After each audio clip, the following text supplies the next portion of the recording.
এবার আমি আপনাদেরকে নিয়ে যাব হযরতে সালেহ আলাইহিস সালামের জীবনে। ওখান থেকে আরো গুরুত্বপূর্ণ মেসেজ আমি আপনাদের জন্য নিয়ে এসেছি বন্ধু। সামুদ জাতির মাঝে আসলেন হযরতে সালেহ আলাইহিস সালাম, আল্লাহর নবী। উনি যে নবী এটা কিন্তু তৎকালীন সময়ে মানুষ বিশ্বাস করতে চায় না। একটা সময় এসে সালেহ আলাইহিস সালামের কওমের লোকেরা প্রশ্ন করলো, আপনি যদি সত্যিকারের নবী হয়ে থাকেন, আপনি চাইয়া দেখেন, আপনারা খেয়াল করেন, আপনি চাইয়া দেখেন ওই যে পাথরের পাহাড়, ওই যে পাথরের পাহাড় দেখা যায়, ওই পাথরের পাহাড় থেকে আপনি যদি নবী হন, আমাদেরকে একটা মুজিজা দেখাতে হবে। কি মুজিজা বলো? ওই পাথরের পাহাড় থেকে এমন একটা উটনি আপনি প্রকাশ করবেন, বের করে আনবেন। খেয়াল করবেন, পাহাড়টা কিসের? পাথরের। পাথর থেকে প্রাণী বার করা কি এত সহজ? কিন্তু আল্লাহর নবীরা চাইলে পারে, কারণ আল্লাহ রাব্বুল আলামিন তাদেরকে সেই পাওয়ার দিয়ে পৃথিবীতে পাঠিয়েছেন। আমি ছোট্ট করে বলছি বন্ধু। এবার বললেন কি শর্ত দিলেন, দেখেন আপনি নবী, এই কন্ডিশনে মানতে রাজি আছি। কয় কি বলো? ওই যে পাথরের পাহাড় দেখা যায়, ওই পাহাড় থেকে আপনি একটা উটনি বের করবেন, উটনিটা বের হয়ে আসবে, সাথে সাথে একটা বাচ্চা প্রসব করবে, আর এই বাচ্চাটা সঙ্গে সঙ্গে মাঠের মধ্যে বিচরণ করতে থাকবে। ও বন্ধু, সে ঘাস মাঠের মধ্য থেকে ভক্ষণ করতে থাকবে। এরকম যদি মুজিজা দেখাতে পারেন, তাহলে আপনাকে আমরা নবী হিসাবে গ্রহণ করব, নবী হিসাবে আপনাকে গ্রহণ করব। কয়কে? এর মধ্যে আল্লাহ রাব্বুল আলামিন জিবরাইলের মাধ্যমে খবর পাঠিয়ে দিলেন আল্লাহর নবীর কাছে, যা যা জিবরাইল আমার নবীকে খবরটা গিয়ে তুমি দিয়ে আসো, ওই সালেহ আলাইহিস সালামের মুজিজাকে প্রকাশ করার জন্য আমি 4000 বছর আগে এই পাথরের পাহাড়ে উটনি তৈরি করে রাখছি। জোরে জোরে বলেন না সুবহানাল্লাহ। আর জোরে। কত বছর আগে? আল্লাহ নবীর কাছে কিন্তু খবর চলে আসলে 4000 বছর আগে আমি উটনি তৈরি করে রেখেছি।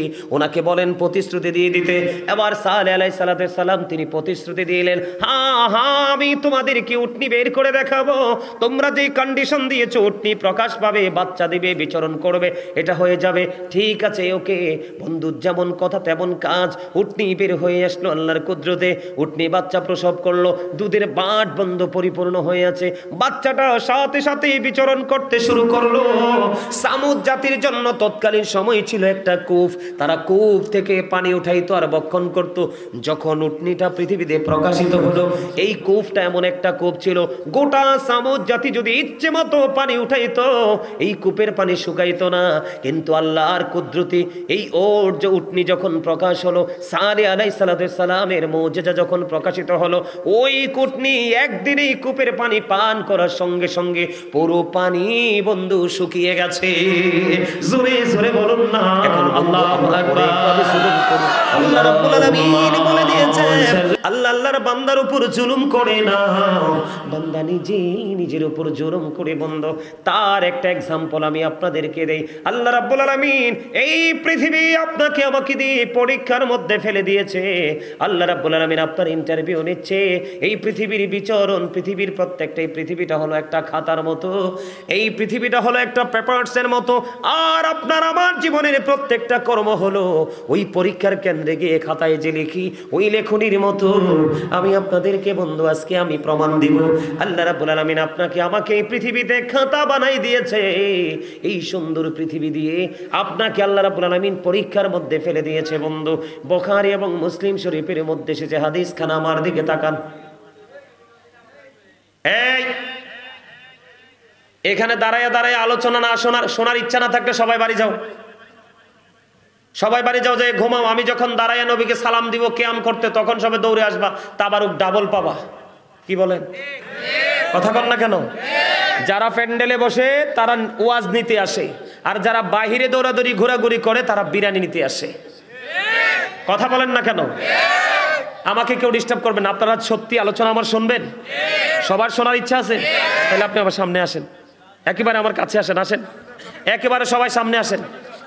আপনাদের আশেপাশে যে বাচ্চাগুলো আছে এদেরকেও জিজ্ঞেস করেন আলোচনা শুনবে কিনা। আর যারা আলোচনার ইচ্ছা নাই তারা এই সুযোগে বাড়ি যান, ঘুমান। আমি নবীকে সালাম দিব, তখন আইসা তাবারুকটা নিয়ে যাই। ঠিক আছে না? হ্যাঁ, সবাই আসেন, ফাঁকা রাখবেন না, সামনে জায়গা ফাঁকা, সামনে খালি রাখবেন না, কারণ সামনে ফাঁকা থাকলে আপনি ডিস্টার্বের মধ্যে পড়ে যাবেন। আসেন সবাই একবারে জাগ বেঁধে বসেন। কথা বলবেন না, কথা বলবেন না, কথা বলবেন না, কথা বলে না।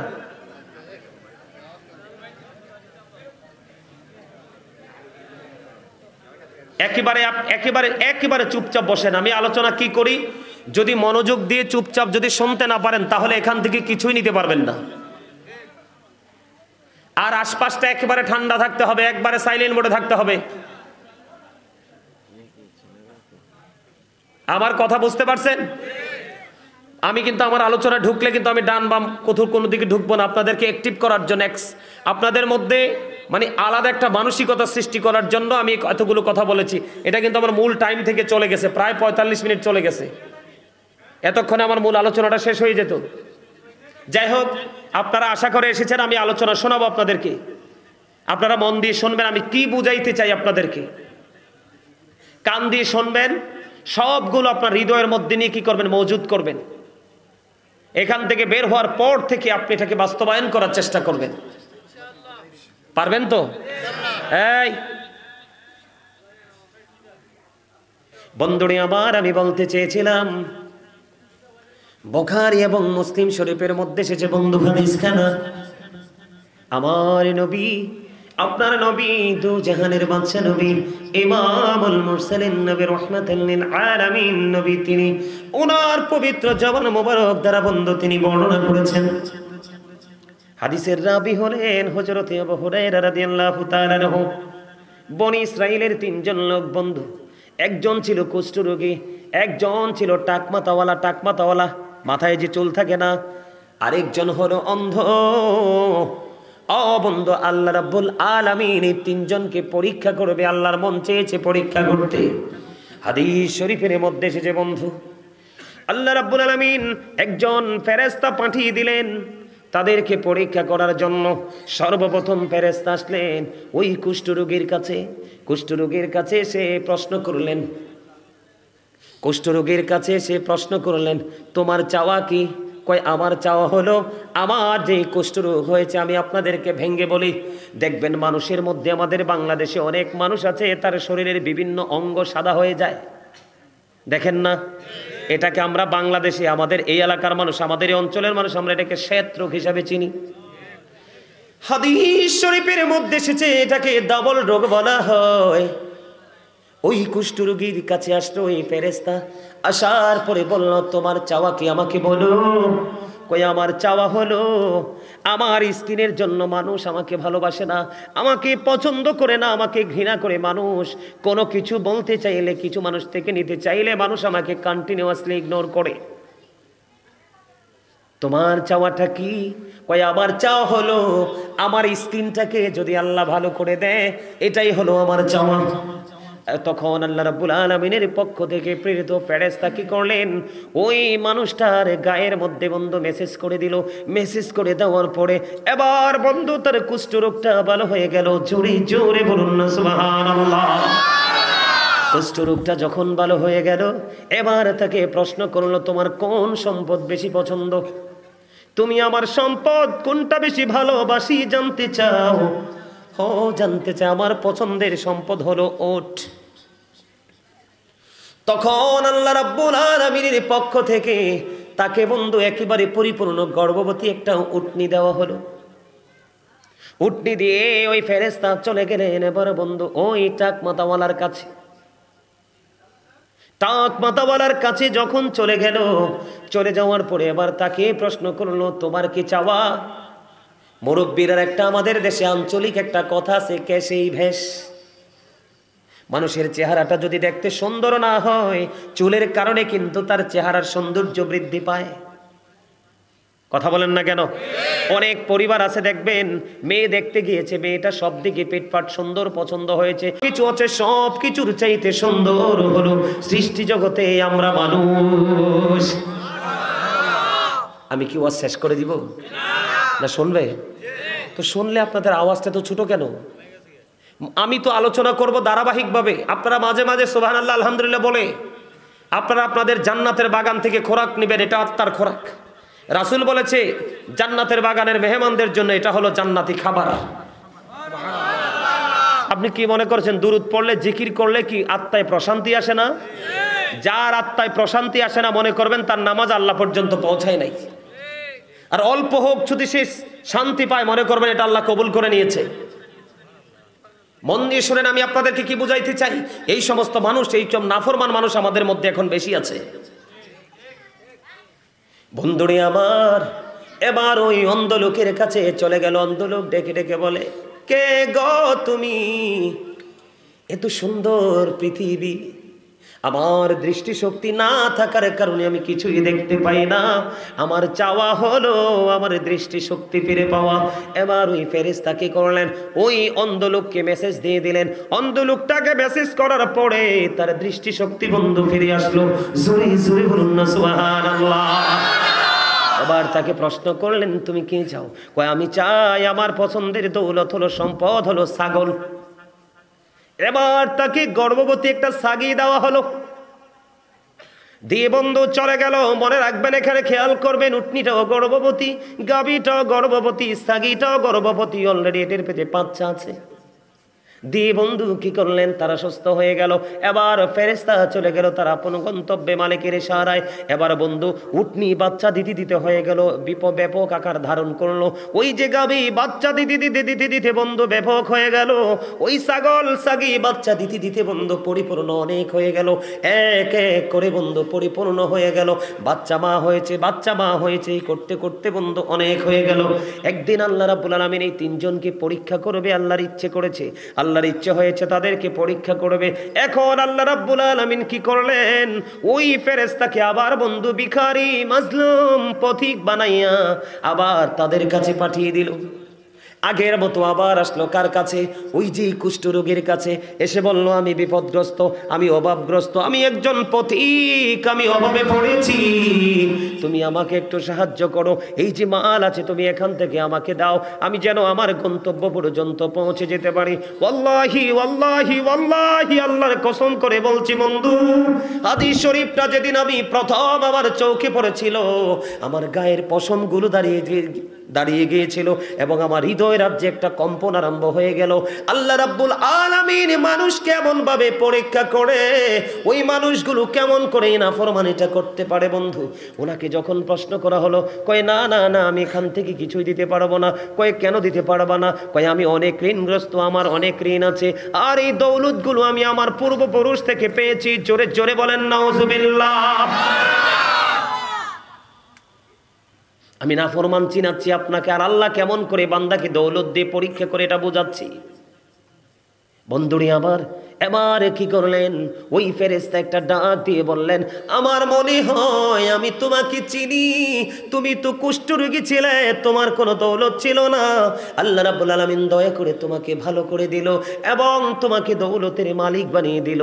আমি তোমাকে চিনি, তুমি মিথ্যে বলেছো, আমি আজকে বলে যাই আল্লাহ যেন তোমাকে আবার আগের অবস্থায় ফিরিয়ে নেয়। এই কথা বলে তিনি চলে গেলেন বন্ধু কার কাছে? ওই যে গাভীর মালিক বন্ধু, টাক মাথাওয়ালার কাছে চলে গেলেন, চুলবিহীন মাথা। এবার ওনার কাছে যাওয়ার পরে দ্বিতীয় ব্যক্তি আবার বলতেছে, না না, আমি এখান থেকে দিতে পারবো না, কারণ এগুলো আমার পূর্বপুরুষ থেকে পাওয়া, আমি এগুলো আমার পূর্বপুরুষ থেকে পেয়েছি, আমি এগুলো দিতে পারবো না। ওই আগের মতোই ফেরেশতা আবার ডেকে ডেকে বললেন, আমার মনে হয় আমি তোমাকে চিনি রে, তুমি ছিলে টাক মাথাওয়ালা, তোমার কোনো দৌলত ছিল না, আল্লাহ রাব্বুল আলামিন তোমাকে এই দৌলত দিয়েছে। তুমি যদি এখানে মিথ্যে বলে থাকো, কোনো ছলছাতুরি করে থাকো, আল্লাহ যেন তোমাকে আগের জায়গায় আবার পৌঁছে দেয়। এই কথা বলে তিনি এখান থেকে চলে গেলেন। দ্রুত চলে গেলেন বন্ধু ওই অন্ধ লোকের কাছে, বকরির মালিক, ওই বকরির মালিকের কাছে চলে গেল। যাওয়ার পরে তিনি প্রথমবারের মতো আবার বিস্তারিতভাবে বলল। বলার পরে ওই বকরির মালিক একটা ডাক দিয়ে বলল যে আমার কোনো কিছু ছিল না, আমি অন্ধ ছিলাম, আল্লাহ রাব্বুল আলামিন আমার এই দৃষ্টিশক্তি ফিরিয়ে দিয়েছে, আমার কোনো দৌলত ছিল না, আল্লাহ কুদরত থেকে আমাকে বকরি দিয়েছে, এইগুলো থেকে আমি কি করেছি, আজকে সম্পদের মালিক হয়েছি। তুমি একজন পথিক, তুমি একজন বিপদগ্রস্ত, তুমি এখান থেকে যত ইচ্ছা নিয়ে নাও, আমার কোনো আপত্তি নাই। জোরে জোরে বলেন না সুবহানাল্লাহ। আপনি বলেন গরুর মালিকের চাইতে উটের মালিক কি ধনী না? ছাগলের মালিকের চাইতে গরুর মালিক কি ধনী না? কথা বলেন না? আমি আপনাদেরকে বুঝাই, আমাদের সমাজের মধ্যে এরকম নাফরমান আছে, সামাজিক বৈষম্য আছে না নাই? এই জন্য আমি প্রায় আজে বন্ধু বলি, এই জন্য বলি, the man is poor but honest, the man is rich but characterless. মানুষটা গরিব কিন্তু সৎ, মানুষটা ধনী কিন্তু চরিত্রহীন। আপনি কোনটা বেছে নেবেন? সহজে বুঝাই আপনাদেরকে, কোনটা বেছে নেবেন? গরিব বলে উত্তর সঠিক হয়নি, আপনি গরিব বলে উত্তর দিবেন না, আপনি উত্তর দিবেন যার চরিত্র সুন্দর আমি তাকেই বেছে নিব, ধনী হোক বা গরিব হোক। কারণ কাল হাসুরের দিন আল্লাহ রাব্বুল আলামিন, আল্লাহর হাবিব জানিয়ে দিয়েছে, যার চরিত্রটা যত বেশি ভালো হবে, আল্লাহর হাবিব বলে দিয়েছেন, তার মিজানের পাল্লাটা, নেকের পাল্লাটা তত বেশি ভারী হয়ে যাবে। এবার ওই ফেরেশতা ডাক দিয়ে বললেন ছাগলের মালিককে, ওরে উটের মালিক, গরুর মালিক, তোমরা চিনলা না, তোমরা বুঝলা না, আমি তো সেই ফেরেশতা। আমি কোনো পথিক নই, আমি কোনো মানুষ নই, আমি কোনো মিসকিন নই, আমি কোনো গরিব নই। আল্লাহ রাব্বুল আলামিন আমাকে তোমাদের কাছে পাঠিয়েছে। তিনি বলতেছেন ছাগলের মালিকের কাছে, অন্ধ লোকের কাছে, যে আমি গরিব নই, পথিক নই, মিসকিন নই। আল্লাহ রাব্বুল আলামিনের পক্ষ থেকে এসেছি পরীক্ষা করার জন্য। ওই দুইজন পরীক্ষায় 100% ফেল করেছে, তুমি শুধু পরীক্ষায় বিজয়ী হয়েছ। আর জোরে বলেন না সুবহানাল্লাহ। এজন্য বলি, the rich are not always happy, ধনীরা সব সময় সুখী নয়। The poor are born to suffer, গরিবরা জন্মগ্রহণ করেই শুধু দুঃখ ভোগের জন্য, আর গরিবদের কপালে দুঃখ লেগে থাকে সমাজের চরিত্রহীন ধনী মানুষের জন্য। আমার কথা কয় না? কি ভুল বলছি? আপনি ভুল বললেও এটা সত্য, আপনি সঠিক বললেও এটা সত্য। আমি আমার কোরআন হাদিসের দৃষ্টিভঙ্গি থেকে বন্ধু কথা বলছি। এমনি ভাবে আল্লাহ পরীক্ষা করে, যেমন আমি আপনাকে যদি মসজিদের জন্য টাকা চাই, দেয় না, মাদ্রাসার জন্য চাইলে দেয় না, রাস্তার কাজের জন্য, উন্নয়নের জন্য চাইলে দেয় না, কোন মেয়ে গরিব দুঃখী বন্ধু বিবাহের জন্য চাইলে দেয় না, কোন অসুস্থ মানুষ টাকার জন্য চিকিৎসা করতে পারে না, টাকার বস্তার উপর শুয়ে আছে, সেই মানুষটাকে ট্রিটমেন্টের জন্য টাকা দেয় না, আছে না নাই? এগুলো হলো বন্ধু তোমার জন্য পরীক্ষা। তুমি মনে রাখবে, তোমার জীবনে তুমি কোনো মানুষের প্রতিকূল অবস্থায়, কোনো মানুষের বিপদের সময় যদি তার কাছে গিয়ে না দাঁড়াও, তাহলে তুমিও বন্ধু তোমার বিপদে কাউকে পাশে পাবা না। কারণ মালিককে, আল্লাহু খায়রুল মাকিরিন, শ্রেষ্ঠ কৌশলের মালিক হলো আমার আল্লাহ। আপনি মালিককে রাজি করার চেষ্টা করেন, মালিক অটোমেটিক্যালি আপনার হয়ে যাবে। এখন ওই যে বন্ধু, ওই যে ছাগলের মালিক, সরি গরুর মালিক আর উটের মালিক, এই দুইজন কিন্তু লোভে পড়েছে, আর ছাগলের মালিক বন্ধু ত্যাগ করেছে। আমি আপনাদেরকে এটার সাথে আরো একটা মজার জিনিস অ্যাড করবো, অ্যাডজাস্ট করে দিব বোঝার জন্য। আপনার আমার নবী আসার আগে একজন নবী ছিলেন পৃথিবীতে, যার নাম হলো ঈসা রুহুল্লাহ, যিনি বাবা ছাড়া পৃথিবীর বুকে আগমন করেছেন। আল্লাহর কুদরতে জিবরিল আমিনের ফুয়ের মাধ্যমে মা মরিয়মের উদর থেকে ঈসা রুহুল্লাহ পৃথিবীতে এসেছে। তিনি এমন একজন নবী, তিনি ধুলনার মধ্যে কথা বলেছিলেন। উনি এমন একজন নবী, মৃত ব্যক্তিকে উনি জিন্দা করে ফেলতে পারতেন। উনি জবাইকৃত মেষ খাওয়ার পরে চামড়া হাড়গুলো একত্রিত করে রাখার পরে ওনার হাতের আশাদার আঘাত করে বলল, যা যা পালে চলে যা। আপনি বন্ধু একটা ছাগল বা বকরি, আপনি যেটাই বলেন, ভেড়া বলেন, যেটাই বলেন, জবাই করে গোস্তটা পুরোটা খেয়ে ফেললো, চামড়া এবং হাড় এক জায়গায় রাখলো, ওনার লাঠি দিয়ে আঘাত করে বলল, যাও পালে যাও, জিন্দা হয়ে গেল। জোরে জোরে কন্যা সুবহানাল্লাহ। ঈসা নবীজির জীবনী থেকে আমি একজন মিথ্যাবাদী, একজন লোভী মানুষের এক্সাম্পল আমি আপনাদেরকে দিতে চাই। আমাদের এই যুগের মানুষ বেশি লোভী না ত্যাগী? অনেক বেশি লোভী। এই কারণে বন্ধু, আগের যুগে যে আমার দাদা ভাইরা বসে আছে, মুরব্বীরা, তাদের পূর্বপুরুষ যারা ছিল বন্ধু, আটার যাও খাইছে, কিন্তু স্বাদের কোনো কমতি ছিল না। আতপ চালের যাও খেয়েছে, স্বাদের কোনো কমতি ছিল না। কিন্তু এখন গোস্তের মধ্যেও সেই স্বাদ নাই। আছে না নাই? আমার কথা ঠিক না বে ঠিক? এটার জন্য এই জায়গায় যদি আমি আসি, আপনাদেরকে বলতে পারবো বন্ধু, বলতে হবে ওই যে সূরা ইউনূসের ৪৪ নম্বর আয়াত, আল্লাহ বলেছেন ইন্নাল্লাহা লা ইয়াজলিমুন নাস, আল্লাহ আল্লাহর দাসের উপর অত্যাচার করে না, শাইয়্যা ওয়ালাকিন্নান নাসা আনফুসাহুম ইয়াজলিমুন, বান্দা নিজেই, মানুষ নিজেই নিজের উপর অত্যাচার করে। আজকের এই পরিস্থিতির জন্য আপনি আমি নিজেই দায়ী। তার এক্সাম্পল হলো বন্ধু ঈসা রুহুল্লাহর জীবনী আমি একটু বিচরণ করব আপনাদের সবাইকে নিয়ে। ঈসা রুহুল্লাহর জীবনীতে ঢুকলাম বন্ধু, ঢোকার পরে আমার কাছে আমার হৃদয় ছুঁয়েছে এই পুরো ঘটনাটা। আমি আপনাদেরকে বলে দেই, ছোট্ট করে বলবো সংক্ষিপ্ত আকারে। ঈসা নবীর জীবনী থেকে এটা আরো বড় শিক্ষা বন্ধু। লোভ এবং মিথ্যা মানুষকে কতটা ধ্বংসের দিকে নিয়ে যেতে পারে তার একটা এক্সাম্পল আমি দিতে চাই বন্ধুরে আমার। একদিন ঈসা নবীর সঙ্গে এক ইহুদি সঙ্গী হতে চাইলেন।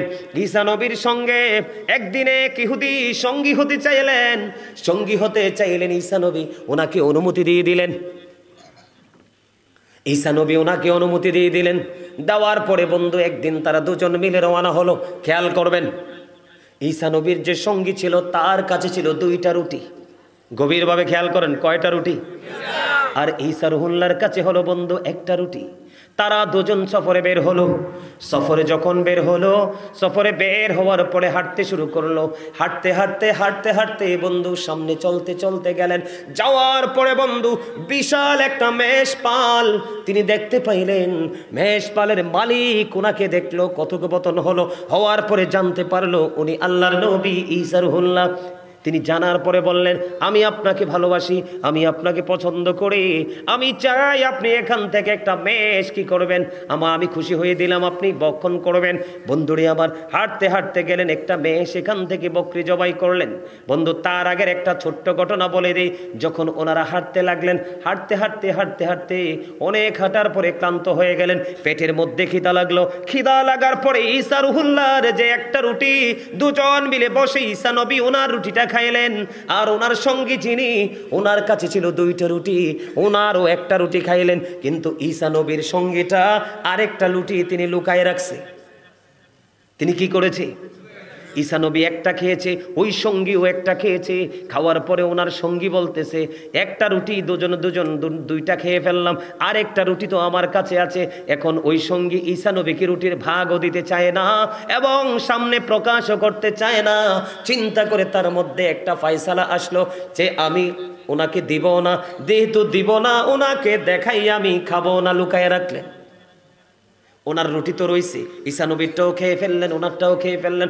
আবার তারা গন্তব্যের দিকে, সামনের দিকে রওনা হলেন। হইতে হইতে হইতে হইতে বন্ধু সামনের দিকে গেলেন। যাওয়ার পরে ওই যে বললাম মেষপালের মালিক ওনাকে একটা মেষ দিলেন, জবাই করলেন, বক্ষণ করলেন। উনি বললেন, একটা হাড় একটা চামড়াও তোমরা অন্যদিকে ফেলাইও না, এই চামড়াগুলো হাড়গুলো একত্রিত করে রেখে দাও। এবার চামড়াগুলো হাড়গুলো একত্রিত করে রেখে দেওয়া হলো। সব কিছু বক্ষণ করার পরে ঈসা নবীর হাতে একটা বরকতময় আশা ছিল, লাঠি ছিল। উনি লাঠি দিয়ে এটার মধ্যে আঘাত করে বললেন, যা যাও, পালে চলে যাও। আল্লাহর অশেষ কুদরতে, আল্লাহর নবীর মুজিজায় ওই বক্ষিত মেষ আবার পরিপূর্ণ হয়ে পালে চলে যায়। জোরে জোরে কন্যা সুবহানাল্লাহ। খেয়াল করবেন বিষয়টা। এবার আল্লাহর নবী ঈসা রুহুল্লাহ ওনার সঙ্গী, তার কাছে যে একটা রুটি আছে, নবী কিন্তু জানে। নবীদের চোখ আছে না নাই? নবীরা কি আপনার আমার মতো?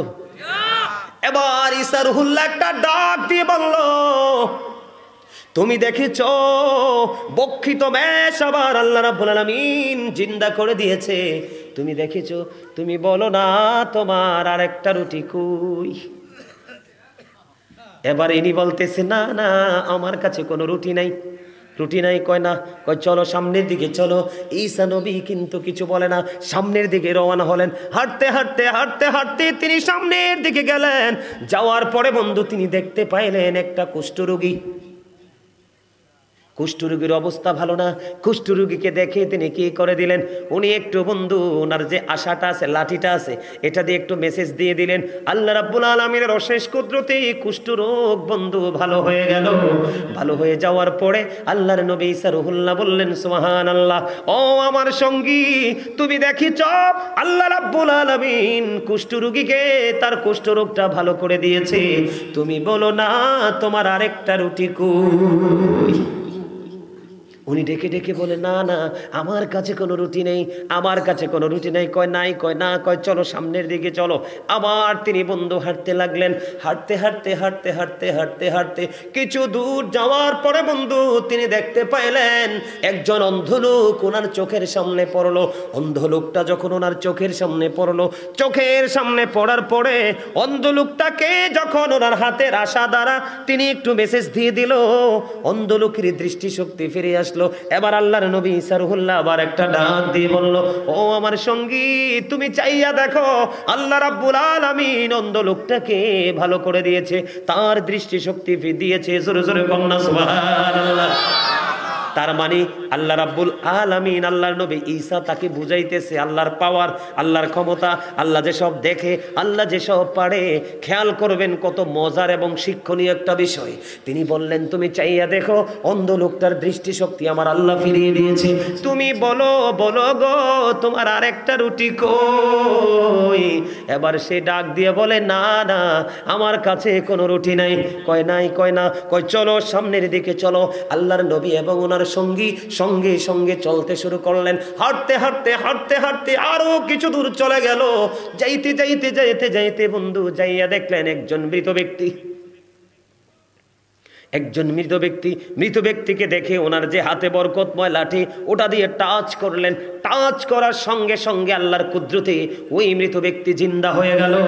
আল্লাহর নবী একটা ডাক দিয়ে বলে, ও আমার সঙ্গী, তুমি বলো গো, তুমি চাইয়া দেখো আল্লাহ রাব্বুল আলামিন 100% একজন মৃত ব্যক্তিকে জিন্দা করে দিয়েছে, তুমি বলো না তোমার আরেকটা রুটি কই?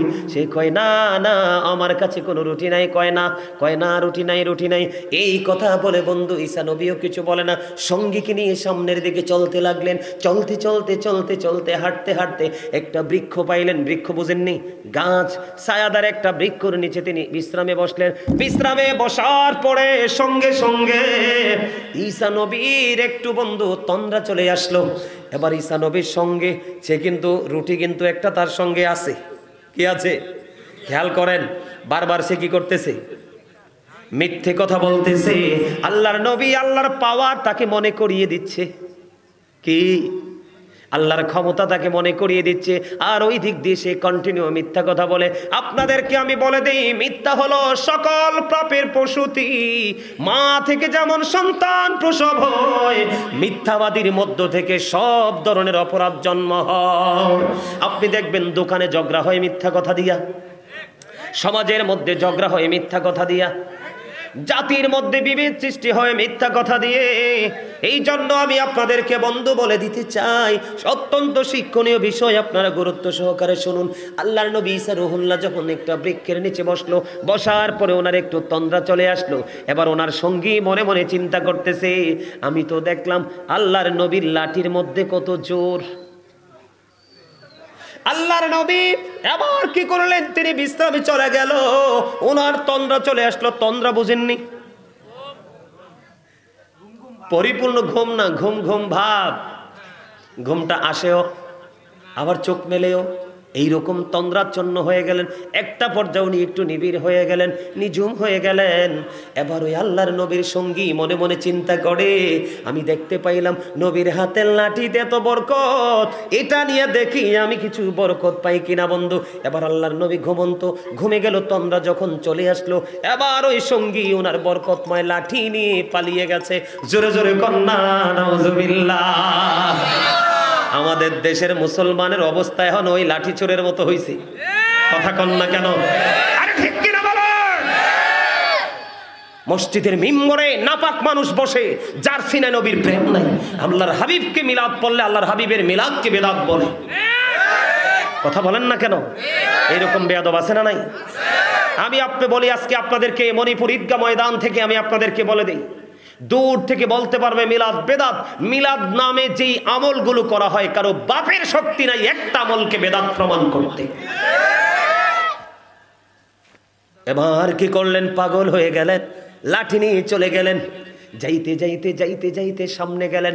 সামনে যাওয়ার পর মানুষের উপস্থিতি, এবার আল্লাহর নবীর লাঠি নিয়ে চলে গেলেন ওই মানুষের ভিড়ে। যাইয়া দেখলেন ওই তৎকালীন সময়ে বন্ধু, তিনি যাইয়া দেখলেন একজন বাদশা বড় অসুস্থ, মৃত্যু সজ্জায়। তারা অনেক ট্রিটমেন্ট করেছে, কোনো ডাক্তারের চিকিৎসায় রোগী ভালো হয় না। এবার প্রশ্ন করলেন, তোমরা কি? কয়, আমরা হলাম এই রাজার প্রজা। এ তোমাদের রাজার কি হয়েছে? পৃথিবীর সকল ডাক্তার ফেল করেছে, মিস করেছে, উনি সুস্থ হয় না। আমরা এসেছি ওনার জন্য দুঃখ এবং শোক প্রকাশ করার জন্য।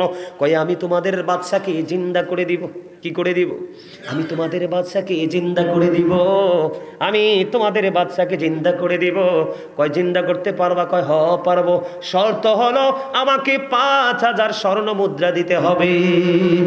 এখন আপনি যদি কেউকে ভালোবাসেন, পৃথিবী লিখে দিতেও রাজি আপনার ভালোবাসার মানুষের জন্য। এমন প্রেম কি আছে না নাই? কথা বলেন, আছে না নাই?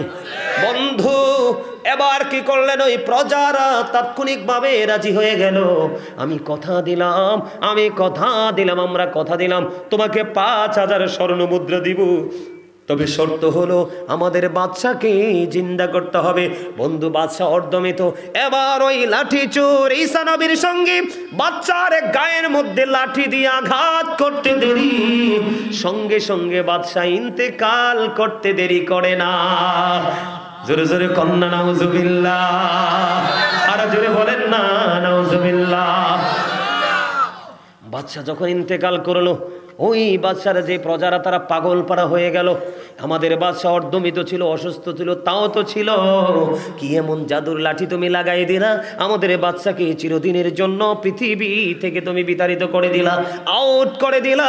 এবার বন্ধু ওই দিক দিয়ে দেখি বন্ধু তুলকালাম কাণ্ড, বাদশা ইন্তেকাল করেছে, তার জন্য বন্ধু সঙ্গে সঙ্গে বিনি পার্লামেন্টের ব্যবস্থা করা হয়েছে। বন্ধুরে আমার, বন্ধু তার বিরুদ্ধে কি সাজা দেওয়া যায়?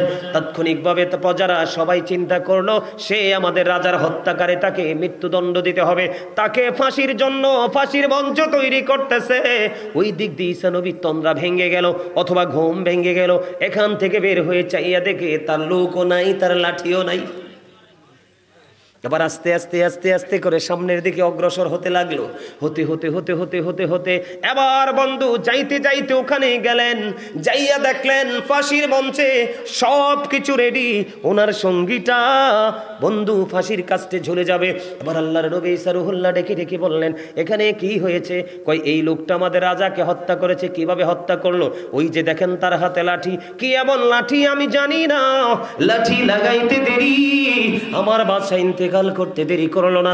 এখন আমরা সিদ্ধান্ত নিয়েছি মৃত্যুদণ্ড তাকে দেব। এবার আল্লাহর নবী ঈসা রুহুল্লাহ একটা ডাক দিয়ে বললেন, তোমরা আমার কথা শোনো, আমি যদি তোমাদের রাজাকে জিন্দা করে দিতে পারি, ওই যে ফাঁসির মঞ্চ যার জন্য তৈরি করেছ তাকে মুক্ত করে দিবি কিনা কথা দাও।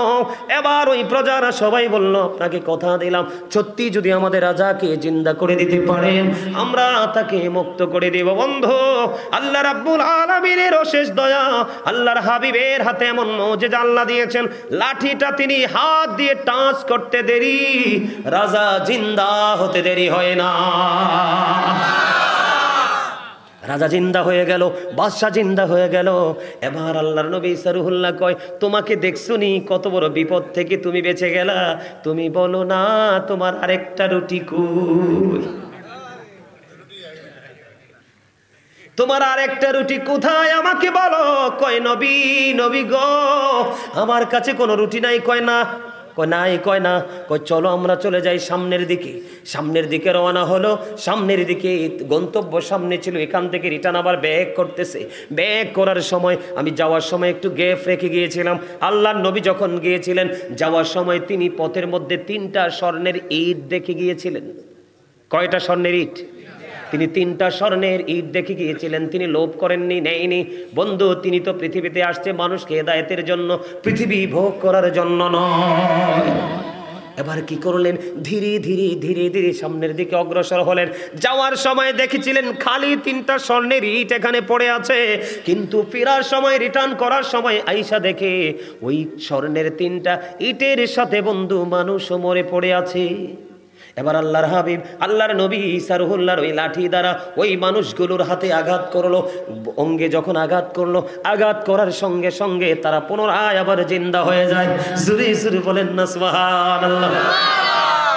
জিন্দা করার পরে আবার উনি ওনার সঙ্গীকে একটা ডাক দিয়ে বললেন, তুমি দেখেছো মৃত ব্যক্তিগুলো জিন্দা হয়ে গেছে, তুমি বলো না তোমার আরেকটা রুটি কই?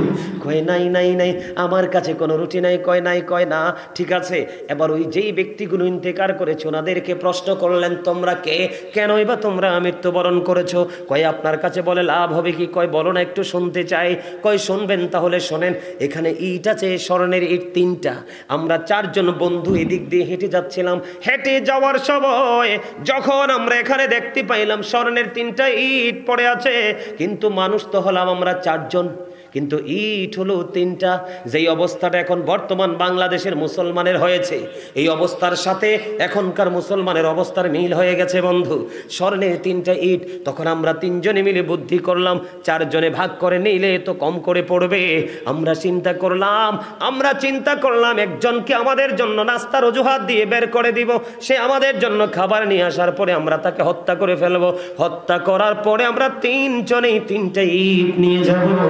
এবার তারা কি করলেন বন্ধু, তারা এবার কি করলেন, বুদ্ধি করে ওই লোকটাকে পাঠালেন বাজারে নাস্তা আনার জন্য। কিসের জন্য? খাবার আনার জন্য। তিনি আবার তারা 3 জনের বুদ্ধি করেছে একরকম, একটা একটা করে নেবে। আর যিনি বাজারে রাস্তা আনার জন্য গিয়েছে উনি মনে মনে চিন্তা করে, না না, আমাকে যেহেতু বাজার করার জন্য পাঠিয়ে দিয়েছ, এই 3টা ইট আমি একাই নিব, তোমাদের কাউকে আমি নিতে দিব না। এখন তুমি কি করবে নবী? এই স্বর্ণের ইটের লোভে পড়ে আমরা একবার মৃত্যুবরণ করেছি, আল্লাহ রাব্বুল আলামিন আপনার উসিলায় আমাদেরকে আবার পুনরায় জীবন দিয়েছে। না না না না, এই স্বর্ণের ইট আমরা কখনোই নিব না, এখান থেকে উঠের কোনো প্রয়োজন নেই, চলে যাব। এবার দেখেন খেলা, আল্লাহর নবী ঈসা রুহুল্লাহ ডাক দিয়ে বললেন, শোনো শোনো, এই মানুষগুলোকে আল্লাহ রাব্বুল আলামিন বাঁচিয়ে দিয়েছে, তুমি বলো না তোমার আরেকটা রুটি কই? হে কয় না না না, আমার কাছে কোনো রুটি নাই। কয় রুটি নাই? কয় না। ইয়া নবী গো, এই স্বর্ণের ইটগুলো কি করব? কয় আমরাই নিব। কি কয় স্বর্ণের ইটগুলো কি করব? এবার ওই ঈসা রুহুল্লাহ বলতেছে, আল্লাহর নবী তিনি বলতেছেন ইটগুলো আমরাই নিব, তবে একটা প্রক্রিয়ার মাধ্যমে ইটগুলো নিব। প্রক্রিয়াটা কি? আল্লাহর নবী ঈসা রুহুল্লাহ একটা ডাক দিয়ে বলল, প্রক্রিয়াটা হলো যার কাছে একটা রুটি ছিল তিনি নিবে একটা স্বর্ণের ইট, আর যার কাছে 2টা রুটি সে নিবে 2টা স্বর্ণের ইট। বুঝেন নাই কিছু? বুঝছেন কিছু? নবীজি বলতেছে, যার কাছে একটা রুটি সে পাবে একটা স্বর্ণের ইট, আর যার কাছে 2টা রুটি সে পাবে 2টা স্বর্ণের ইট। এবার ওই পাপিষ্ঠ, ওই জালিম, ওই মিথ্যাবাদী, ওই লুবি নবীর সঙ্গী এবার একটা ডাক দিয়ে বলল, নবী গো, ও নবী, আপনি তো আপনার কাছে একটা রুটি ছিল উপারে, ফার্স্ট টাইমে আপনি খেয়ে ফেলেছেন। আপনার কি মনে পড়ে আপনার সঙ্গে আমি একটা রুটি খেয়েছিলাম? এই যে দেখেন নবী গো, আমার কাছে এখনো আর একটা রুটি আছে, তার মানে এই 2টা স্বর্ণের ইটের ভোগ আপনার ফয়সালা অনুযায়ী আমি পাবো, আর একটা পাবেন আপনি। এবার আল্লাহর নবী ঈসা রুহুল্লাহ একটা ডাক দিয়ে বললেন, ওরে পাগল, এই পৃথিবীতে নবী এসেছে খাওয়ার জন্য নয়, ভোগের জন্য নয়, মিথ্যে বলার জন্য নয়, নবীর এসেছে পৃথিবীতে মানুষকে সত্যের সন্ধান দিতে। আমি এই ইট নিব না, তুমি এই ইট নিয়ে যাও, তবে তুমি মনে রাখো তোমার গজব খুবই সন্নিকটে। এবার আল্লাহর নবী এখান থেকেই তাকে ত্যাগ করে উনি ওনার গন্তব্যের দিকে রওনা হয়ে গেলেন।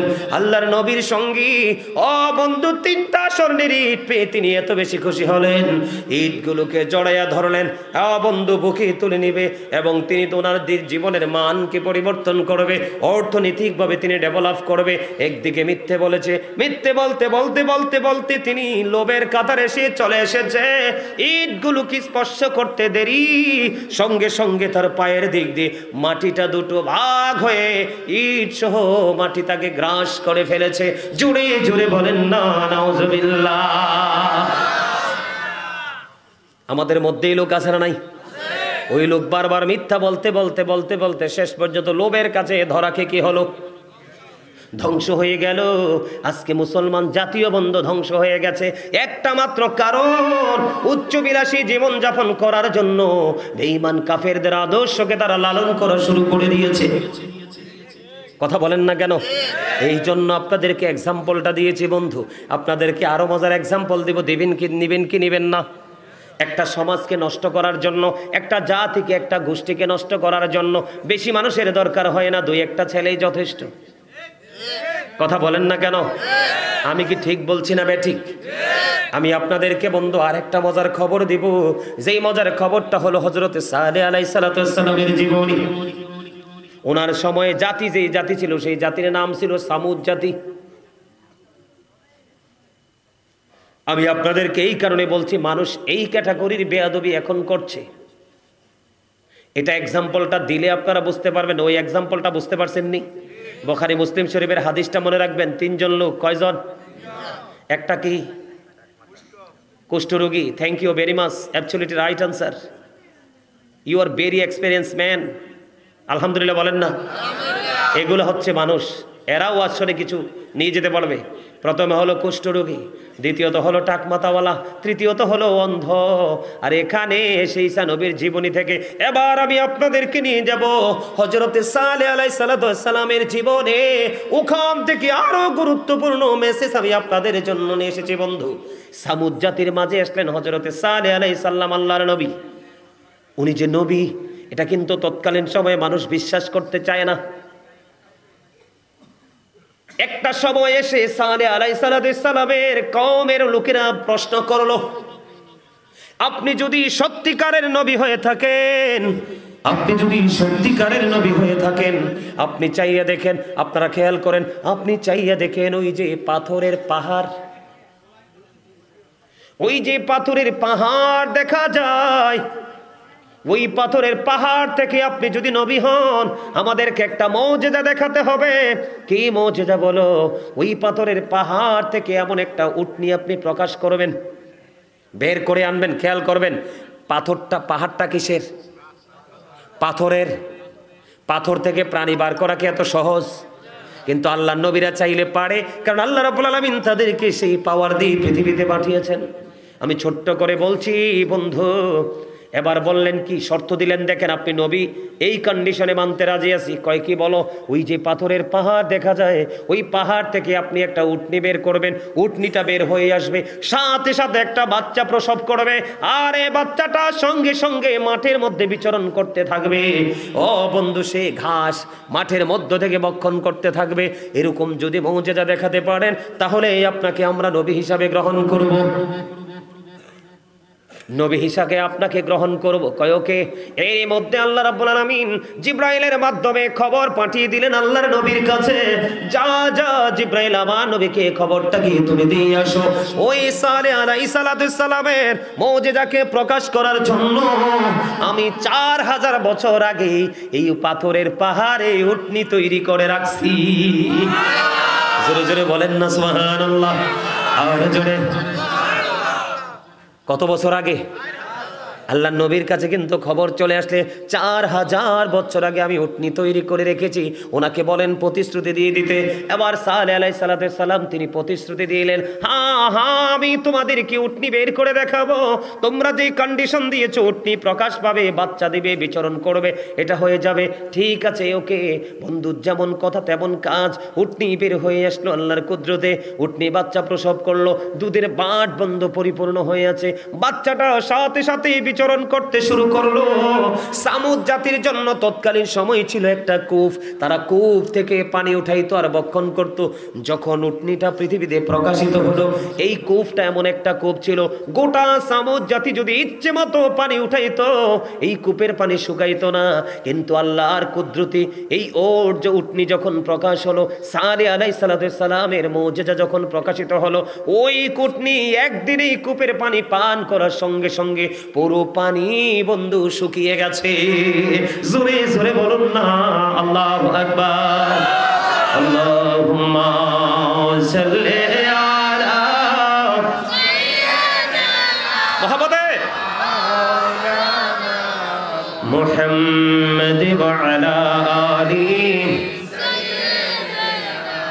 মাওলানা মুহাম্মদ।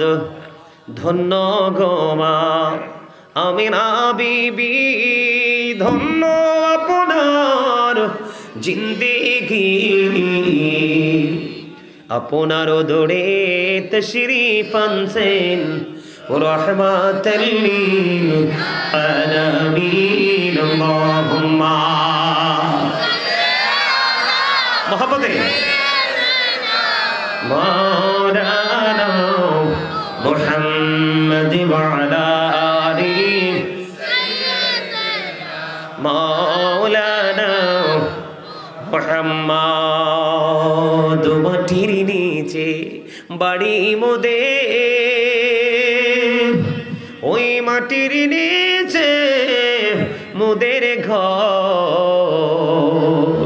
এই দুনিয়ার আপন যারা সবাই হবে মোদের পর। আল্লাহুম্মা সাল্লি আলা মাশাআল্লাহ মুহাম্মাদ ওয়া আলা আলি মাওলানা মুহাম্মদ। ডাইনে মাটি বামে মাটি, মাটি হবে বিছানা, উপরেতে বাঁশের ছানি, এই তো ঘরের নমুনা। আল্লাহুম্মা সাল্লি আলা মাওলানা মুহাম্মাদ ওয়া আলা আলি মাওলানা। কাফনের কাপড় পরতে হবে, পরনের কাপড় থাকবে না। ধনী বলো গরিব বলো আজরাইল কাউকে ছাড়বে না। আল্লাহুম্মা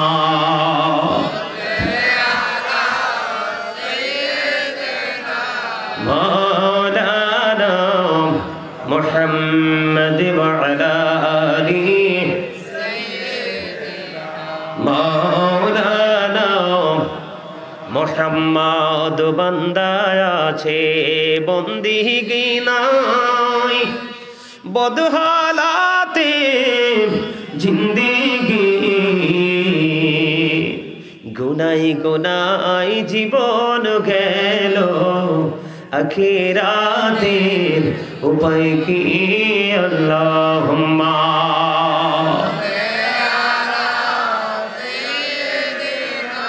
মাওলানা মুহাম্মাদ ওয়া আলা আলি সাইয়্যিদিনা মাওলানা।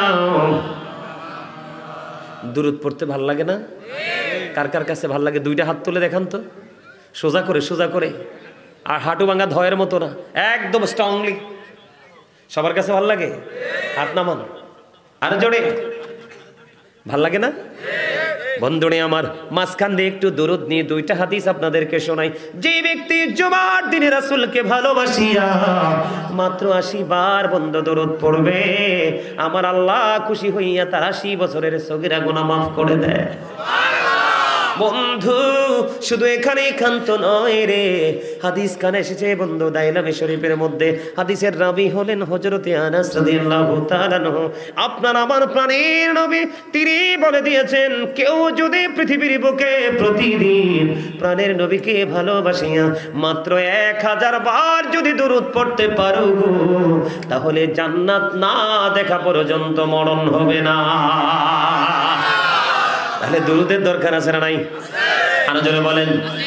দুরুদ শরীফ পড়ে যারা আশিকে রাসূল, বলেন মিলাদ শরীফ পড়ে যারা আশিকে রাসূল।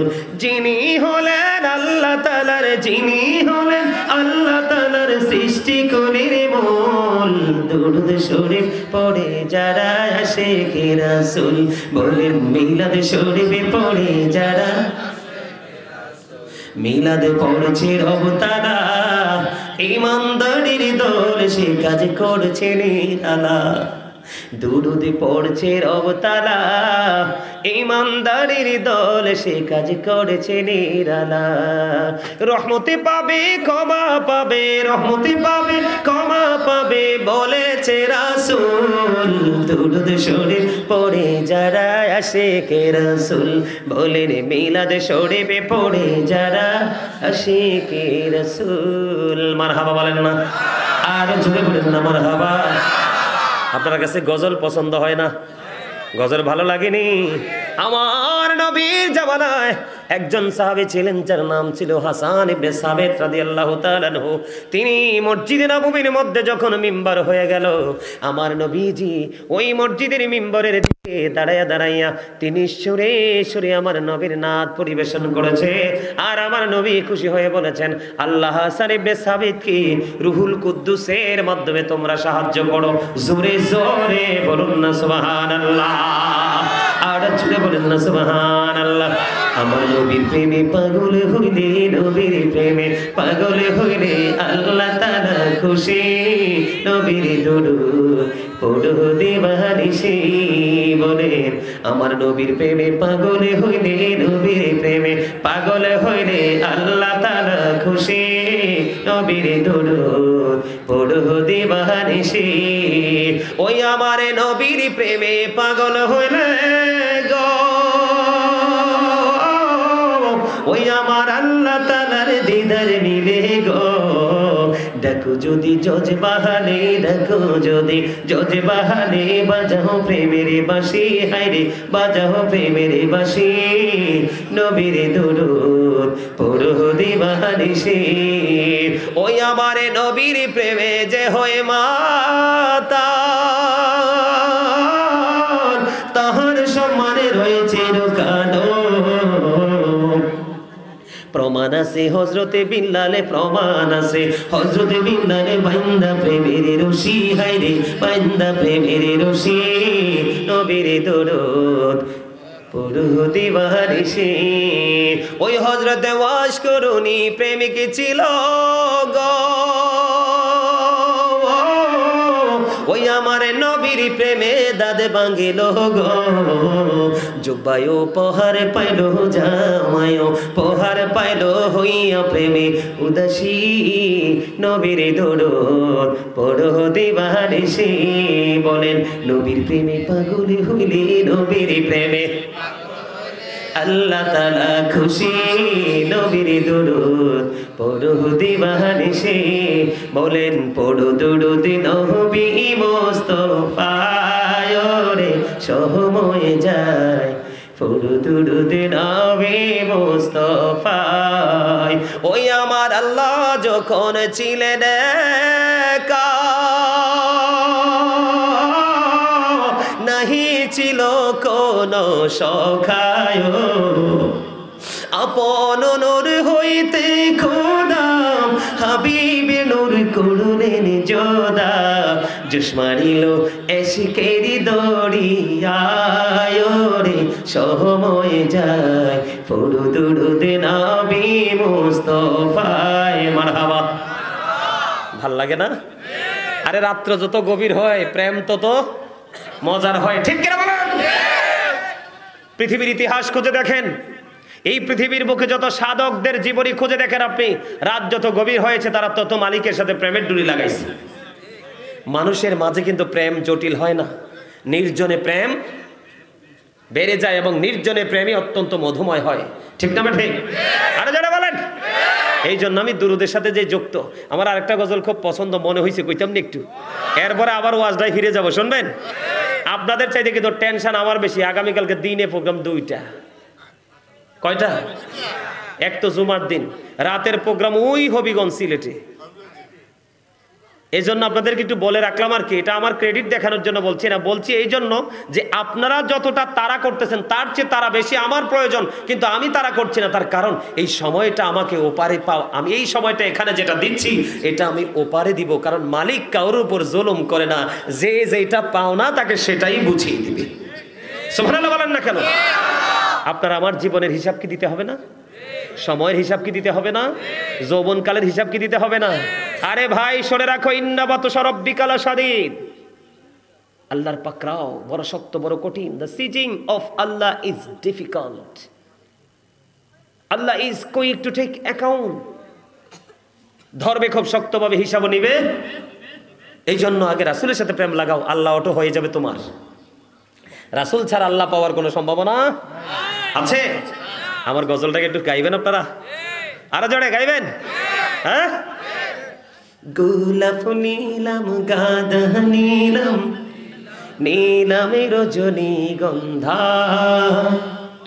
মনের সুখে মালা গাঁথিব সকাল থেকে সন্ধ্যা, মনের সুখে মালা গাঁথিব সকাল থেকে সন্ধ্যা।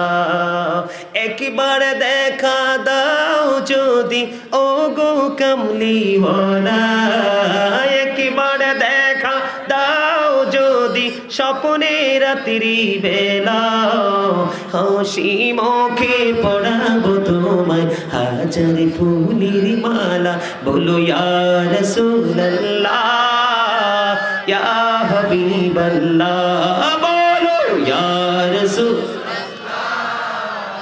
ইয়া হাবিবাল্লাহ।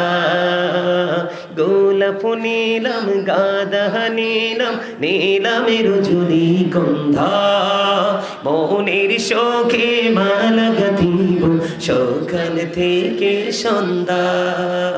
একবার দেখা দাও যদি ও গো কামলিওয়ালা, একবার দেখা দাও যদি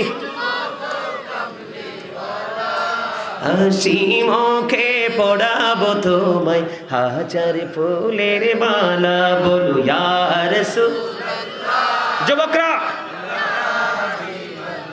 বলো ইয়া রাসূলুল্লাহ।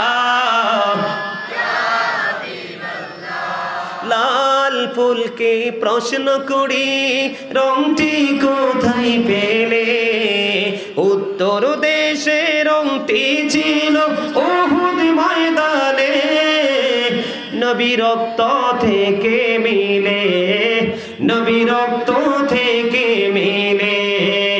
লাল ফুলকে প্রশ্ন করি রংটি কোথায় পেলে,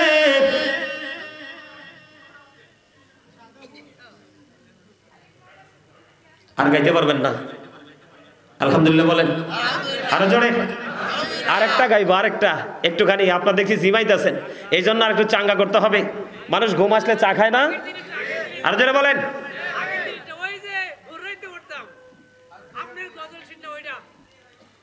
মোহাম্মদ নামটি প্রথম, আগে তো আমি অনেক গজলে গাইছি রে। আচ্ছা দেখ, ওইটা তো, এটা গামো একটু পরে।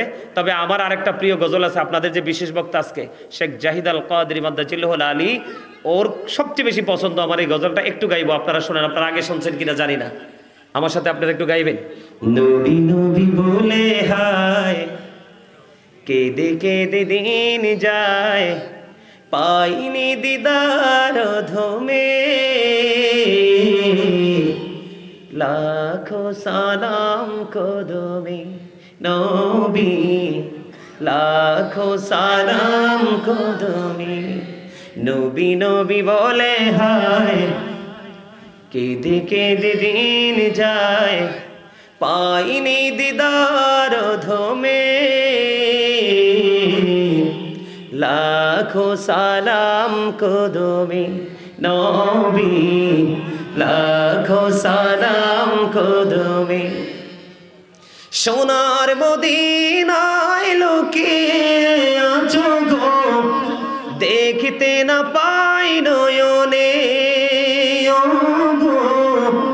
দেখতে না পাই নয়নে, দয়ারি নজরে চাও, গোলামের দেখা দাও, দয়ারি নজরে চাও, গোলামের দেখা দাও, ধন্য করো জনমে,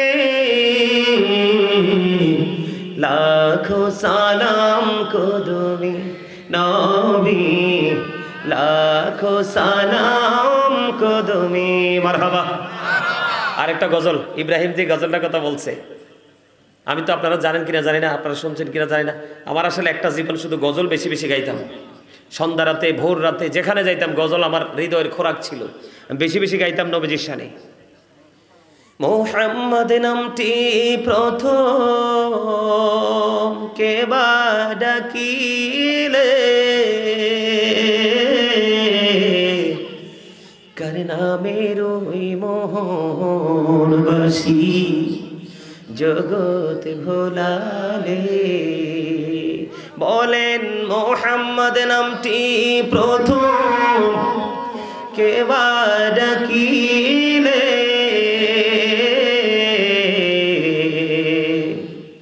কার নামের ওই মোহনবাসী জগৎ ভোলালে।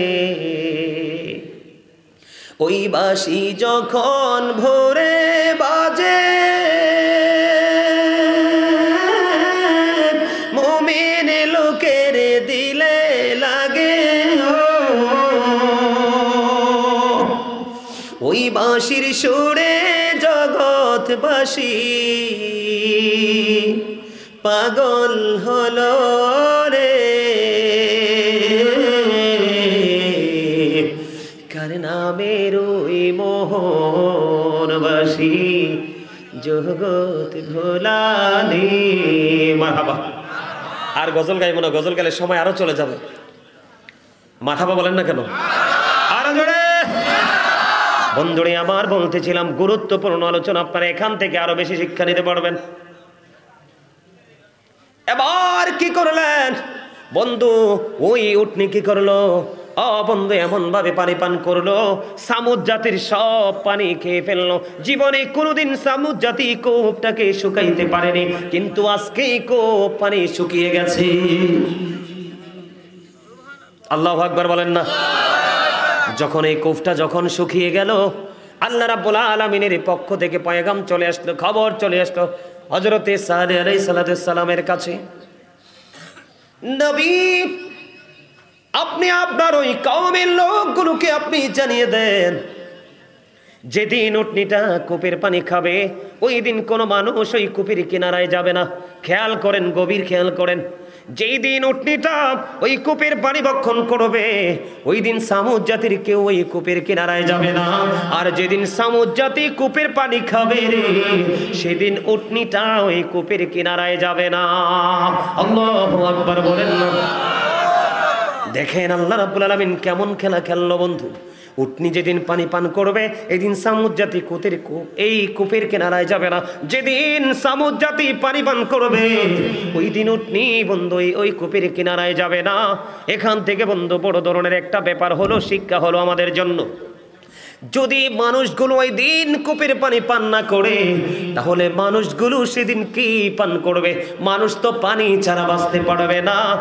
বন্ধু, আল্লাহ রাব্বুল আলামিনের পক্ষ থেকে ফয়সালা চলে আসলো, যেদিন মানুষ ওই উটনির কাছে যাবে, পানির কাছে যাবে না, সেই দিন এই সামুদ জাতিগুলো উটনির দুধ পান করবে। কোন দিকে চাইয়া রয়েছেন? বুঝছেন কিছু? এখানে কি প্রেম, রহস্যগেরা প্রেম বুঝতে পারছেন? যেদিন মানুষ যেদিন কূপের পানি খেতে পারবে না, সেদিন বরাদ্দ কি? দুধ। এবার বুঝেন উটনির বাটি কি পরিমাণ দুধ দিয়ে দিছে আল্লাহ। সুবহানাল্লাহ বলেন না। দেখতে দেখতে দেখতে দেখতে চলতে চলতে চলতে চলতে বন্ধু দিন শেষ হতে লাগলো। এবার ওই সামুদ জাতিগুলো বন্ধু আস্তে আস্তে ধনী হতে লাগলো। ইচ্ছে মতো দুধ দহন করে উটনির বাট থেকে, কিন্তু এই কুদরতি উটনির দুধ তো কমে না। আমরা দেশে দুধ দিয়ে অনেক ধরনের খাবার বানাই কিনা? মিষ্টি, রসমলাই, কত ধরনের ঘি, মাখন টাখন কত কিছু বানাই কিনা? বন্ধু সামুদ জাতীয় উটনির দুধ দহন করতেছে। ও বন্ধু, তাদের নিত্যদিনের চাহিদা পূরণ করতেছে। দুধ দিয়ে পুষ্টিকর খাবার বানিয়ে বানিয়ে বন্ধু তারা ধনী হতে লাগলো। এমনি ভাবে চলতে লাগলো। একদিন উটনি খাই কূপের পানি, একদিন সামুদ জাতি খাই কূপের পানি। এমনি করে করে চলতে চলতে চলতে চলতে আল্লাহ রাব্বুল আলামিন ওই হযরত সালেহ আলাইহিস সালামের কাছে খবর পাঠিয়ে দিলেন, ওগো নবী, আপনি জানিয়ে দেন ওই সামুদ জাতির মধ্যে এই মাসের মধ্যে 10টা সন্তান গর্ভবতী, 10টা মহিলা 10টা সন্তান প্রসব করবে। এর মধ্যে একটা সন্তানের কারণে গোটা সামুদ জাতি ধ্বংস হয়ে যাবে। জোরে জোরে বলেন নাউজুবিল্লাহ। আমি অত্যন্ত সিরিয়াসলি বলছি বন্ধু, এটা রং তামাশার জায়গা না, উদাসীনতার জায়গা না, এটা হলো শিক্ষার জায়গা। এটা কিন্তু একটা ক্লাস। পৃথিবীর শিক্ষা প্রতিষ্ঠানগুলোকে একরকম ভাবে বন্ধু টিচিং দেওয়া হয়, আর এই বাগানগুলো বছরে একবার সাজানো হয়। এটা আমাদের জীবনে শীতকালীন মৌসুমে একটা স্পেসিফিক একটা সংস্কৃতির অংশ, ঠিক কিনা বলে?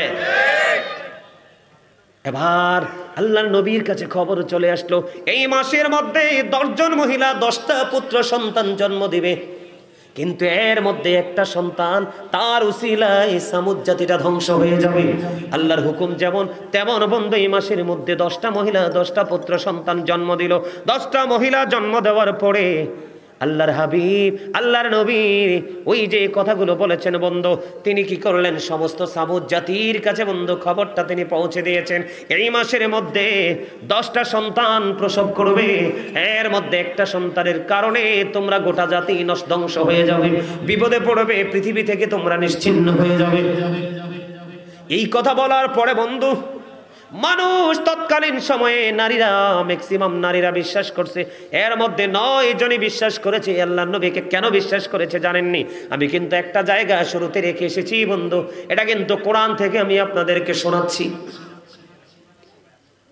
যখন আল্লাহর নবীকে সামুদ জাতি বলেছিলেন, আপনি যদি নবী হয়ে থাকেন তাহলে আপনি পাহাড়ের ওই পাথরের পাহাড় থেকে উটনি বের করে দেখান। তিনি কিন্তু দেখাতে পারলেন। বাচ্চা প্রসব করতে হবে, সেটাও করলো। বাচ্চা প্রসব করা, বাচ্চাটার নাম রেখেছে কেদার। কি? এই বাচ্চার নাম হলো কেদার। সে যখন বড় হতে লাগলো, নামের সিঁড়ি দেখছেননি? যে যখন বড় হতে লাগলো, বড় হতে হতে সমাজের মধ্যে আরেকটা দুষ্ট ছেলে, যেটার নাম হলো মেস্তা। মদ খাইতো, নেশা করতো, বিভিন্ন নষ্ট কাজে সে নিজেকে যুক্ত রাখতো বন্ধু। ওই বাচ্চাটা বড় হলো, ওই কেদার বড় হলো। বড় হতে হতে বন্ধু নেশা জাতীয় দ্রব্যের সাথে যুক্ত হয়ে গেল, অন্যায় অপরাধের সাথে যুক্ত হয়ে গেল। ওই যে দেখতে পাইলো আল্লাহর কুদ্দুটি উটনি বন্ধু একদিন কূপের পানি খায়। যেদিন কূপের পানি খায় মানুষ যেতে পারবে না, ওই বেয়াদব ও বন্ধু কেদার সেটা মানতে রাজি না। এবার কি করলেন? এবার ওই কেদার এবার কি করলেন বন্ধু? কেদার এবার কি করলেন? চিন্তা করলেন, আমার দিকে তাকান, অন্য কোনো দিকে তাকানোর দরকার নাই, আমি ওয়াজ শেষ করে দিচ্ছি। কেদার এবার মনে মনে চিন্তা করলো, না না, এই উটনিকে আমি পৃথিবীর বুকে বাঁচিয়ে রাখবো না, আমি উটনিটাকে হত্যা করে ফেলবো। নাউজুবিল্লাহ বলেন না। বন্ধুরে আমার, একদিন কি করলেন? ওই কেদার উন্মুক্ত তরবারি নিয়ে ওই কূপের কিনারায় চলে গেল। ওই উটনিটাকে হত্যা করার জন্য কত বিক্ষত করে দিল। ও বন্ধু, উটনিটা ছটপট ছটপট করে বন্ধু মৃত্যুবরণ করলো। এই দৃশ্য যখন দেখলো, আপনাদের মনে আছে তো, উটনি খালি এসে বাচ্চা প্রসব করেছে। বাচ্চাটা যখন মায়ের এই নির্মম পরিণতি দেখতে পাইল, মায়ের উপর এই নিষ্ঠুর আচরণ দেখতে পাইল, শুনতে পাইল, আল্লাহর নবীর কাছে বন্ধু খবর চলে গেল। উনি ফিরে আসতে আসতে, জাগায় আসতে আসতে ততক্ষণে ওই উটনিটাকে, ওই কেদার নামক ছেলেটা উটনিটাকে হত্যা করে ফেললো। মায়ের এই নির্মম পরিণতি দেখে সঙ্গে সঙ্গে বাচ্চাটা চলে গেল। যেখান থেকে মায়ের আত্মপ্রকাশ ঘটেছিল, বাচ্চাটাও সেখানে চলে গেল। ওখানে গিয়ে বন্ধু ওই পাথরের পাহাড়ের মধ্যে সে অদৃশ্য হয়ে যায়। জোরে জোরে বলেন আল্লাহু আকবার। বন্ধু, মাকে হত্যা করা হলো কূপের কিনারায়, বাচ্চাটা ওখানে গিয়ে বন্ধু তিনি অদৃশ্য হয়ে গেল। এবার আল্লাহর নবী হযরতে সালেহ আলাইহিস সালাম তিনি একটা ডাক দিয়ে বললেন, রে সামুদ জাতি, তোমরা তোমাদের নিজের পায়ে তোমরা কুড়াল মেরেছো। উটনি তোমাদের কোনো ক্ষতি করেনি, বরং উটনি তোমাদের জন্য আশীর্বাদ হয়ে এসেছে, উটনি তোমাদের জন্য নিয়ামত হয়ে এসেছে। উটনির বাটে এত বেশি দুধ, তোমরা গোটা জাতি, সামুদ জাতি, তোমরা গোটা জাতি কূপের কাছে যাইতে হয় না, কূপ থেকে পানি আনতে হয় না, তোমাদের ইচ্ছে মতো তোমরা উটনির বাট থেকে দুধ পান করে তোমরা চাহিদা মিটাইতে পারো, এবং তোমরা অর্থনৈতিকভাবে অনেক বেশি শক্তিশালী হয়ে গেছো। এই জন্য তোমরা এত বেশি প্রভাবশালী হওয়ার পরে, এত স্বাধীনতার পরেও তোমরা এই উটনির সাথে তোমরা কি করলা না, ভালো আচরণ করলা না। আমি বলেছিলাম যে তোমাদের একটা সন্তানের কারণে তোমরা জাতি ধ্বংস হয়ে যাবে। ও সামুদ জাতি, আল্লাহ রাব্বুল আলামিন আমার কাছে মেসেজ পাঠিয়ে দিয়েছে, পৃথিবীর বুকে মাত্র আর 3 দিন তোমরা বেঁচে থাকবা। কয়দিন? মাত্র 3 দিন তোমরা পৃথিবীর বুকে বেঁচে থাকবা। এবার সামুদ জাতি ডেকে ডেকে বলতেছেন, আমরা যে পৃথিবীর বুকে 3 দিন বেঁচে থাকবো, এটার কোনো সিমটম, কোনো নমুনা আছে নি? কয়, হ আছে, আছে রে। কয়, কেমন নমুনা? কয়, প্রথম দিন তোমাদের চেহারা হয়ে যাবে সবুজ, দ্বিতীয় দিন তোমাদের চেহারা হয়ে যাবে লাল, আর তৃতীয় দিন তোমাদের চেহারা পুরো বডি হয়ে যাবে একবারে কুচকুচি কালো। যেমন আল্লাহর নবী বলেছেন, ঠিক তেমনি তাদের পূর্ণ রূপটা বন্ধু দেখতে পাইলেন। প্রথম দিন সবুজ হয়ে গেল, দ্বিতীয় দিন বন্ধু লাল হয়ে গেল, কালো হয়ে গেল। আল্লাহর পক্ষ থেকে কম্পন শুরু হয়ে গেল, তাদের ঘর পর্যন্ত ভেঙে চুরমার হয়ে যাচ্ছে, মাটির তলে গিয়েও তারা শান্তি পাচ্ছে না। এমনি করে করে করে করে বন্ধু আল্লাহর হুকুমকে, আল্লাহর নবীর হুকুমকে উপেক্ষা করে সামুদ জাতি ধ্বংস হয়ে যায়। জোরে জোরে বলেন না নাউজুবিল্লাহ। এখন আমাদের দেশের মধ্যে আছে না অকারণে কাজ করে, অপ্রয়োজনে কাজ করে, কোনো সময় এখানে দেওয়ার প্রয়োজন নাই ওখানে সময় দেয়, যেখানে প্রয়োজন দেওয়ার দরকার সেখানে দেয় না। আপনি দেখবেন সমাজের মধ্যে নষ্ট মানুষের দাপট বেশি, নষ্ট মানুষের কথাও মানুষ বেশি শোনে, কারণ নষ্ট মানুষের কাছে নষ্ট টাকা থাকে, কালো মানুষের কাছে কালো টাকা থাকে, নেশাগ্রস্তদের কাছে নেশা বিক্রির টাকা থাকে, ইয়াবা বিক্রেতার কাছে ইয়াবা বিক্রির টাকা থাকে, সুদখোরের কাছে সুদের টাকা থাকে। যখন এই সমাজের মধ্যে অন্যান্য এমনি করে করে প্রত্যেকটা সেক্টরে যখন আপনি যাবেন, দেখবেন জাতি সমাজ ইসলামের থেকে এত দূরে চলে গেছে, মানুষের ধ্বংস ছাড়া আর কিছুই অবশিষ্ট নাই। ঠিক না ঠিক? আমার কথা কি আপনারা বুঝতে পারছেন? তো জাতি কিসের কারণে দরকার? একটার কারণে ধ্বংস হয়ে যায়। কিসের কারণে? একটা টার্গেট হলো ওই বাচ্চাটা। আমি আপনাদেরকে আজকে বলে দেই বন্ধু, আল্লামা ইবনে কাসির হাসান ইবনে জাকওয়ান রাদিয়াল্লাহু তাআলা আনহু থেকে তিনি বর্ণনা করেছে, রে পৃথিবীর মানুষ, তোমরা বড় লোকের ছেলেদের সাথে মেলামেশা করিও না, বড় লোকের বেটা বড় লোকের বেটির সাথে তোমরা ওঠা বসা করিও না, তারা হলো সমাজের জন্য, জাতির জন্য ফিতনা। কথা কয় না? আপনি দেখবেন গরিবের ছেলে একটা কাজ করতে ভয় পায়, কারণ তার সর্বশেষ সম্বল হলো ইজ্জত, সম্বল হলো ইজ্জত। কিন্তু যার বাবার টাকা আছে, পয়সা আছে, এটা ইজ্জত শরমের কোনো তোয়াক্কা করে না, মনে যা চায় তাই করে ফেলে। এই জন্য আপনি নজর দিয়ে দেখবেন, ছেলের বাবা বড়লোক, মেয়ের বাবা বড়লোক, কিন্তু তার চরিত্র বড়লোকই আছে কিনা, চরিত্রের মধ্যে বড়লোকই আছে কিনা, এটা দেখবেন। দেখার পরে বন্ধু বন্ধুত্ব করবেন, তাহলে আপনি জাতি হিসাবে গর্বিত হতে পারবেন। ঈসা নবীর জীবনের দিকে কি দেখলেন? মিথ্যা এবং লোভের কারণে কি হয়েছে? বুখারী এবং মুসলিম শরীফের হাদিস থেকে কি পাইলেন? 3 জন লোক পৃথিবীর প্রতি এত বেশি লোভ হয়েছে, পরীক্ষায় ফেল করেছে। ঠিক কিনা বলেন? হযরত সালেহ আলাইহিস সালাম, ওনার জীবনী থেকে সামুদ জাতি কি হয়ে গেল? আল্লাহর নবীর কথা অমান্য করার কারণে ধ্বংস হয়ে গেল। ঠিক তেমনি ভাবে আপনি আমি আল্লাহর হাবিবের কথা, আল্লাহর কোরআন এবং আল্লাহর হাদিসের অমান্য করলে আমরাও বন্ধু ধ্বংস হয়ে যাব। তবে আপনারা প্রশ্ন করতে পারেন, বলে হুজুর, বিভিন্ন নবীর জামানায়, নবীদের জামানা অন্যায় করলে সাথে সাথে পানিশমেন্ট হয়েছে, আমাদের কেন পানিশমেন্ট হয় না? আমাদের পানিশমেন্ট না হওয়ার কারণ হলো, আপনার আমার প্রাণের নবী, আমার নবী যখন পৃথিবী থেকে বিদায় হয়ে যাবে, আজরাইল এসে দরজায় কড়া নাড়া দিল, মা ফাতেমার চোখের পানি জোরে জোরে পড়ছে, মা ফাতেমা দরজা খুলে না। আমার নবী একটা ডাক দিয়ে বললেন, মা, মা গো, দরজা খুলে দাও, আল্লাহর পক্ষ থেকে মেহমান এসেছে আমার কাছে। বাবা, বাবা গো, আমি খুলবো না, আমার কাছে কেমন জানি লাগি গো। আমার নবীজি বললেন, না না মা, খুলে দাও। মা খাতুনে জান্নাত দরজা খুলে দিল। আজরাইল আমার নবীর সাথে দেখা করলো। আজরাইল এসে আমার নবীজিকে সালাম দিলেন, ইয়া রাসূলুল্লাহ, ইয়া হাবিবাল্লাহ, নবী গো, ও প্রাণের নবী, আপনি যদি রাজি থাকেন, আল্লাহ রাব্বুল আলামিন বলেছে আজকে আপনার প্রাণ পাখি নিয়ে যাব। আজরাইল, আমাকে নিয়ে যাবা, আমার কোনো দুঃখ নাই, কোনো দুঃখ নাই, আমার কিছু প্রশ্ন আছে, সেই উত্তরগুলো পেলে আমি অনুমতি দিয়ে দেব। নবী গো, কি প্রশ্ন? এর মধ্যে লম্বা করব না, এর মধ্যে একটা প্রশ্ন হলো, আমার নবী ওই পৃথিবী থেকে চলে যাওয়ার মুহূর্তে আমার নবী বলেছিলেন, রে ফেরেশতা, আমি যে চলে যাব, আমি চলে যাওয়ার পরে আমার উম্মতগুলো বড় একা হয়ে যাবে, আমার চলে যাওয়ার পরে আমার উম্মত গুলোর দায়িত্ব কে নেবে? এই উত্তরটা আমার জানার বসে প্রয়োজন, বড় প্রয়োজন। আল্লাহ রাব্বুল আলামিন খবর পাঠিয়ে দিলেন, ও জিবরাইল, যাও যাও, আমার হাবিবকে জানিয়ে দাও, আমার হাবিব চলে যাওয়ার পরে আমি আল্লাহ নিজেই তাদের দায়িত্ব নিয়ে নিব। এই কারণে আপনি আমি অত বড় অন্যায় করার পরেও আল্লাহ কি করে না? ধরেন, আল্লাহর হাবিবের সাথে কথা দিয়েছে, আল্লাহর হাবিবের সাথে আল্লাহর গভীর প্রেম, এই প্রেমই আপনাকে আমাকে কাল হাসরের দিন মুক্তির ফয়সালা করবে। এটা বিশ্বাস করেননি আপনারা? কথা বলেন, করেন? দেখেন আমাদের জন্য কত সুযোগ। শয়তান আল্লাহকে বলতেছে, আল্লাহ তোমার বান্দাকে আমি কন্টিনিউ ধোঁকা দিতেই থাকবো, অপরাধের দিকে ধাবিত করতেই থাকবো। আল্লাহকে, শয়তান তুমিও শুনে রাখো, আমি তোমাকে তোমার পাওয়ার দিয়েছি বান্দারকে পরীক্ষা করার জন্য, তুমিও শুনে রাখো, আমিও ওই পর্যন্ত ক্ষমা করতেই থাকবো যেই পর্যন্ত আমার বান্দা আমার কাছে ক্ষমা চাইতেই থাকবে।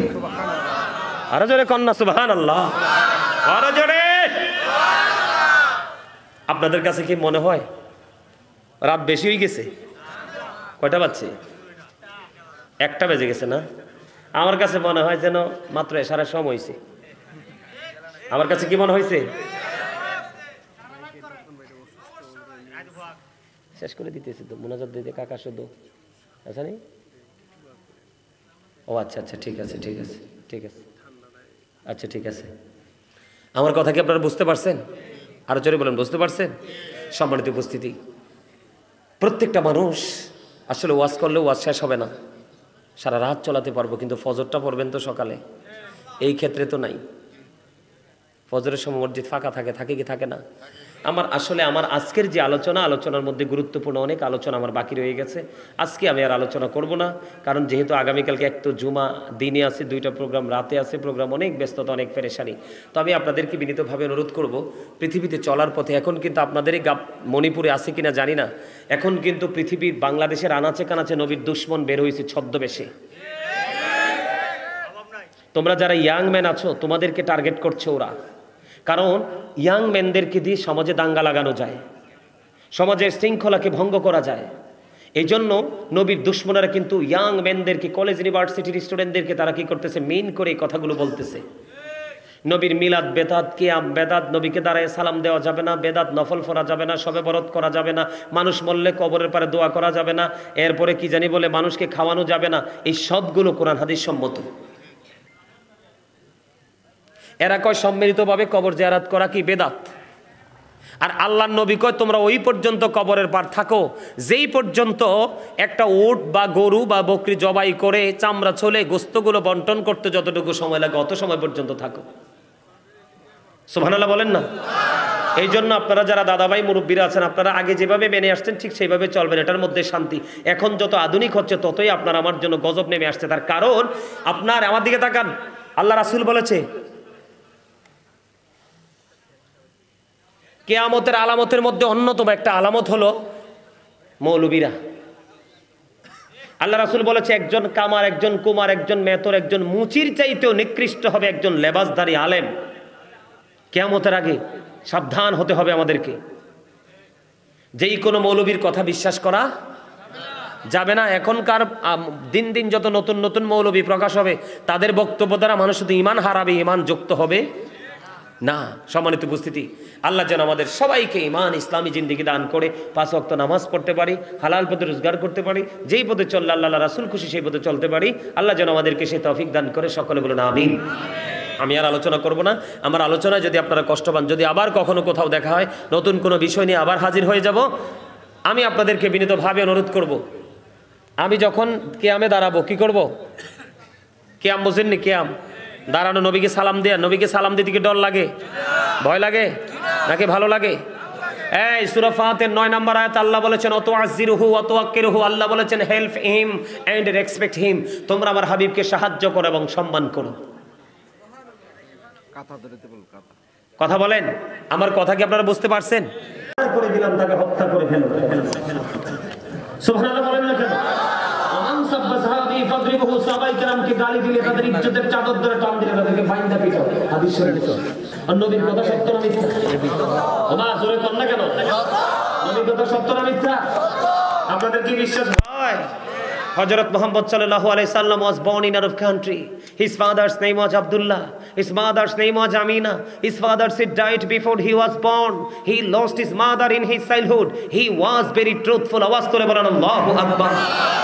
নবীটা এমন একজন নবী, Allah of the first pillar is the Lord of world, Rabbul Alamin. Muhammad Rasulullah sallallahu alaihi wasallam is the blessing for the world, rahmatan lil। দেখছেন নি সৃষ্টি আর স্রষ্টার সৃষ্টির কি মিল? রব্বুল আলামিন এবং রহমাতাল লিল। জোরে কন্না সুবহানাল্লাহ। আরে জোরে। আমেরিকার গবেষক মাইকেল এইচ হার্ট তিনি বলেছেন the 100 A ranking of the most influential person in the history. তিনি 100 জন প্রভাবশালীর তালিকা করেছেন, এর মধ্যে ইনফ্লুয়েন্সিয়াল দ্বারা সবচেয়ে প্রভাবশালী আপনার আমার প্রাণের নবীকে বলে দিয়েছে। তাহলে আমরা কি অহংকার করতে পারি না আমার নবীকে নিয়ে? আরে জোরে বলেন, পারি কি পারি না?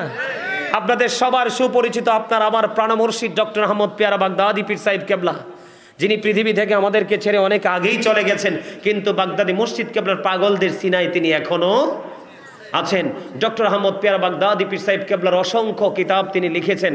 ওনার একটা বক্তব্য আমার কাছে অত্যন্ত ভালো লাগে, ও সবগুলোই ভালো লাগে, এর মধ্যে একটা বক্তব্য বেশি ভালো লাগে। তিনি বলেছেন of all the great religious personalities of all profit was the most successful. জোরে জোরে কন্না সুবহানাল্লাহ। পৃথিবীর বুকে যত নবী রাসূল এসেছে, এর মধ্যে ইমামতি থেকে রাজনীতি, রাজনীতি থেকে ইমামতি, প্রত্যেকটা জায়গায় আপনার আমার নবী মোস্ট সাকসেসফুল, সবচেয়ে বেশি সফল। আর জোরে বলেন না সুবহানাল্লাহ। তাহলে আমরা সেই নবীকে ভালোবাসতে রাজি আছি তো? আর জোরে বলেন, মন দিয়ে, মুখ দিয়ে, কর্ম দিয়ে, মানে এ টু জেড কমপ্লিটলি আমরা ভিতর বাহির সবকিছু দিয়ে নবীকে ভালো। জন এক ব্যক্তি এসে প্রশ্ন করলেন, ইয়া রাসূলুল্লাহ, ইয়া হাবিবাল্লাহ, নবী গো কিয়ামত কখন হবে গো নবী? আমার নবী একটা ডাক দিয়ে বললেন, তুমি কিয়ামতের দিনের জন্য কি প্রস্তুতি নিয়েছো? ইয়া রাসূলুল্লাহ, আমি কিয়ামতের দিনের জন্য কোনো প্রস্তুতি নিতে পারিনি। ইয়া রাসূলুল্লাহ, ইয়া হাবিবাল্লাহ, নবী নবী গো, আমি কিয়ামতের দিনের জন্য কোনো প্রস্তুতি নিতে পারিনি, তবে আল্লাহ এবং আল্লাহ রাসূলকে আমি ভালোবাসি গো। আমার নবীজি জানিয়ে দিলেন, তুমি যাকে ভালোবাসো তার সাথে তুমি থাকবা। আর ওয়াজের দরকার আসেনি? আছে? আর যদি ওয়াজের দরকার হয়, মনে করেন অনলাইনে গাজী সুলাইমান আল কাদরি দিয়ে ঢুকবেন, প্রত্যেকটা বিষয়ের উপরে আমার পাই টু পাই একদম আলাদা আলাদা করে আলোচনা করা আছে। সুদ বলেন, ঘোষ বলেন, নামাজ বলেন, রোজা বলেন, হজ বলেন, জিকির বলেন, পোশাক পরা বলেন, খাওয়া বলেন, দাওয়াত বলেন, যা আপনার দরকার জীবন থেকে মরণ পর্যন্ত সব অনলাইনে করা আছে। আপনারা ওখান থেকে কালেক্ট করে ঘরে বসে বসে শুনবেন এবং আমল করার চেষ্টা করবেন। আল্লাহ আমাদের সবাইকে ঈমান ইসলামী জিন্দেগি দান করুন, সকলে বলুন আমিন। আমি এখন একটু ছোট্ট করে জিকির করব, জিকির করে আমি দাঁড়িয়ে যাব। কেয়ামে দাঁড়ানোর পরে আপনারা নিজ নিজ দায়িত্বে আপনারা কাতারবদ্ধ হয়ে যাবেন।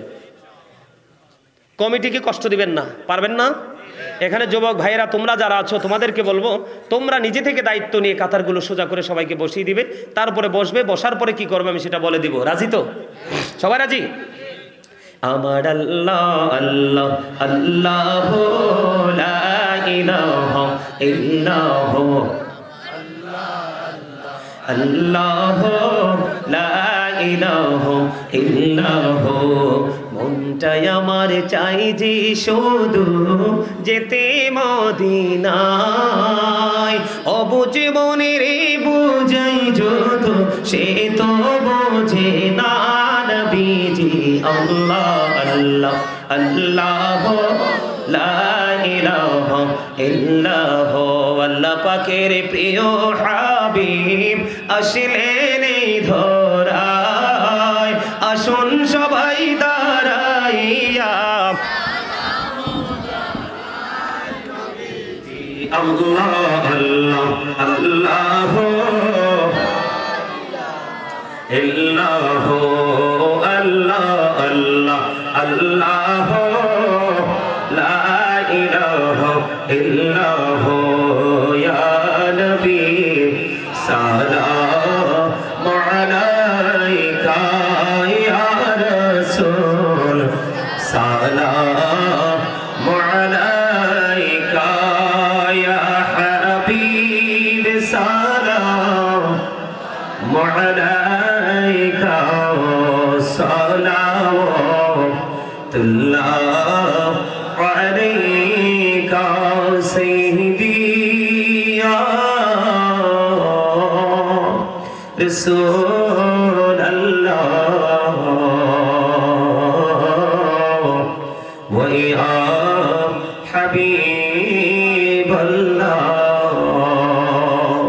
নবী গো মদিনা হইতে সব কিছুই পারে দেখিতে, মোদের লাশ কবরে রাখিলে লইলেন গো আপন করে। ইয়া নবী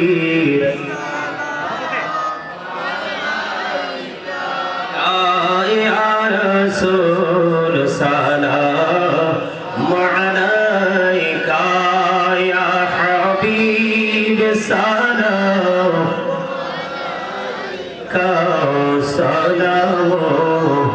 সালাওয়াতুল্লাহ আলাইকা। মুস্তাফা জানি রহমত তেরা को सलाम शुमाए बज में हिदायत पैदा, दोनों दी कल्बों में अजमोते मुस्तफा, एक मोते आला हजरत पैदा को सलाम मुस्तफा जानी रहमत पैदा को सलाम शुमाए बज में हिदायत। गौसल आजम इबादतों का वन्नों का जलवा है, शानी कुदरत तेरा को सलाम मुस्तफा जानी रहमत तेरा को सलाम शुमाए बज में हिदायत पैदा। بلغ العلا بكماله كشف الدجى بجماله حسنت جميع خصاله صلى عليه وآله। इश्क महबूब खुदा जिस दिल में हासिल नहीं, लाखों मोमिन हो लेकिन ईमान में कामिल नहीं। बलगल उला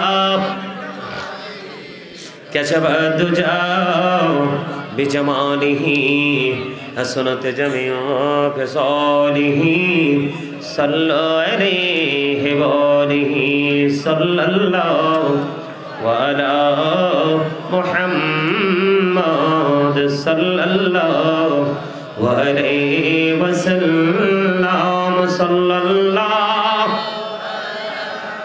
मुहम्मद सल्लल्लाहु।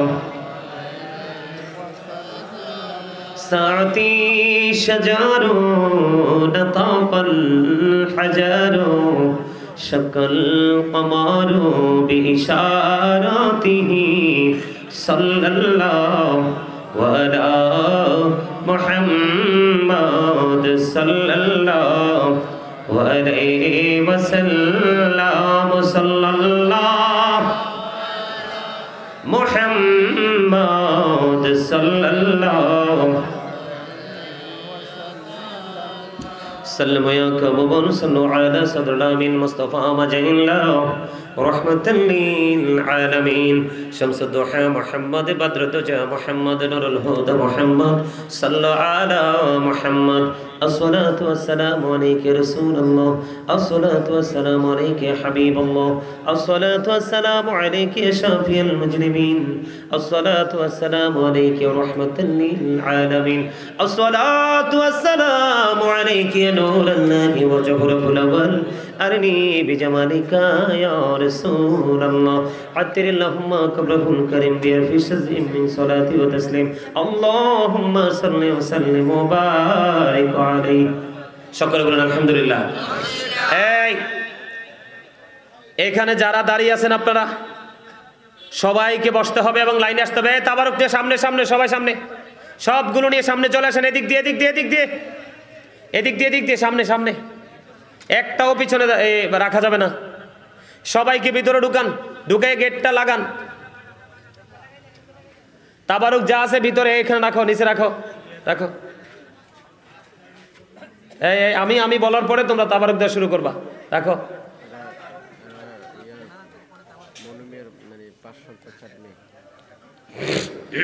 এই এদিকে তাবারুক সব সামনে আপনারা যারা এই কর্নারে দাঁড়ায় আছেন এই যে এদিকে সামনে জায়গা আছে আপনারা কষ্ট করে এদিক দিয়ে চলে আসেন পিছন দিক দিয়ে এদিকে চলে আসেন এদিক দিয়ে জায়গা আছে কমিটিকে কষ্ট দিবেন না ওরা এমনিতে অনেক কষ্ট করে মাহফিলের আয়োজন করেছে সবাইকে বসতে হবে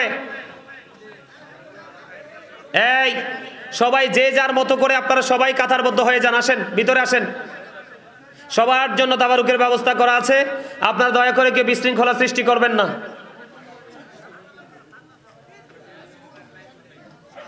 এই তোমরা তো সবাই এলাকার ছেলে না এই তোমরা সবাই এলাকার লোক না আরে তোমরা সবাই এই এলাকার লোক কিনা আমরা তো তোমাদের এখানে মেহমান আসছি এই যে এইদিকে জায়গা আছে তোমরা এদিকে চলে আসো এখানে তোমরা সবাই ভিতরে ঢোকার পরে কিন্তু গেটটা বন্ধ করে দেওয়া হবে গেটটা খোলা রাখা হবে না সবাই সবাই ভিতরে সবাই কথা বলবেন না আপনারা কেউ কথা বলবেন না কথা বলেন না এই তো কত সুন্দর এই সবাই ঢোকার পরে গেটটা একজনে লাগান তাবারক যা আছে সব ভিতরে নিয়ে আসেন গেট বন্ধ করে দিবেন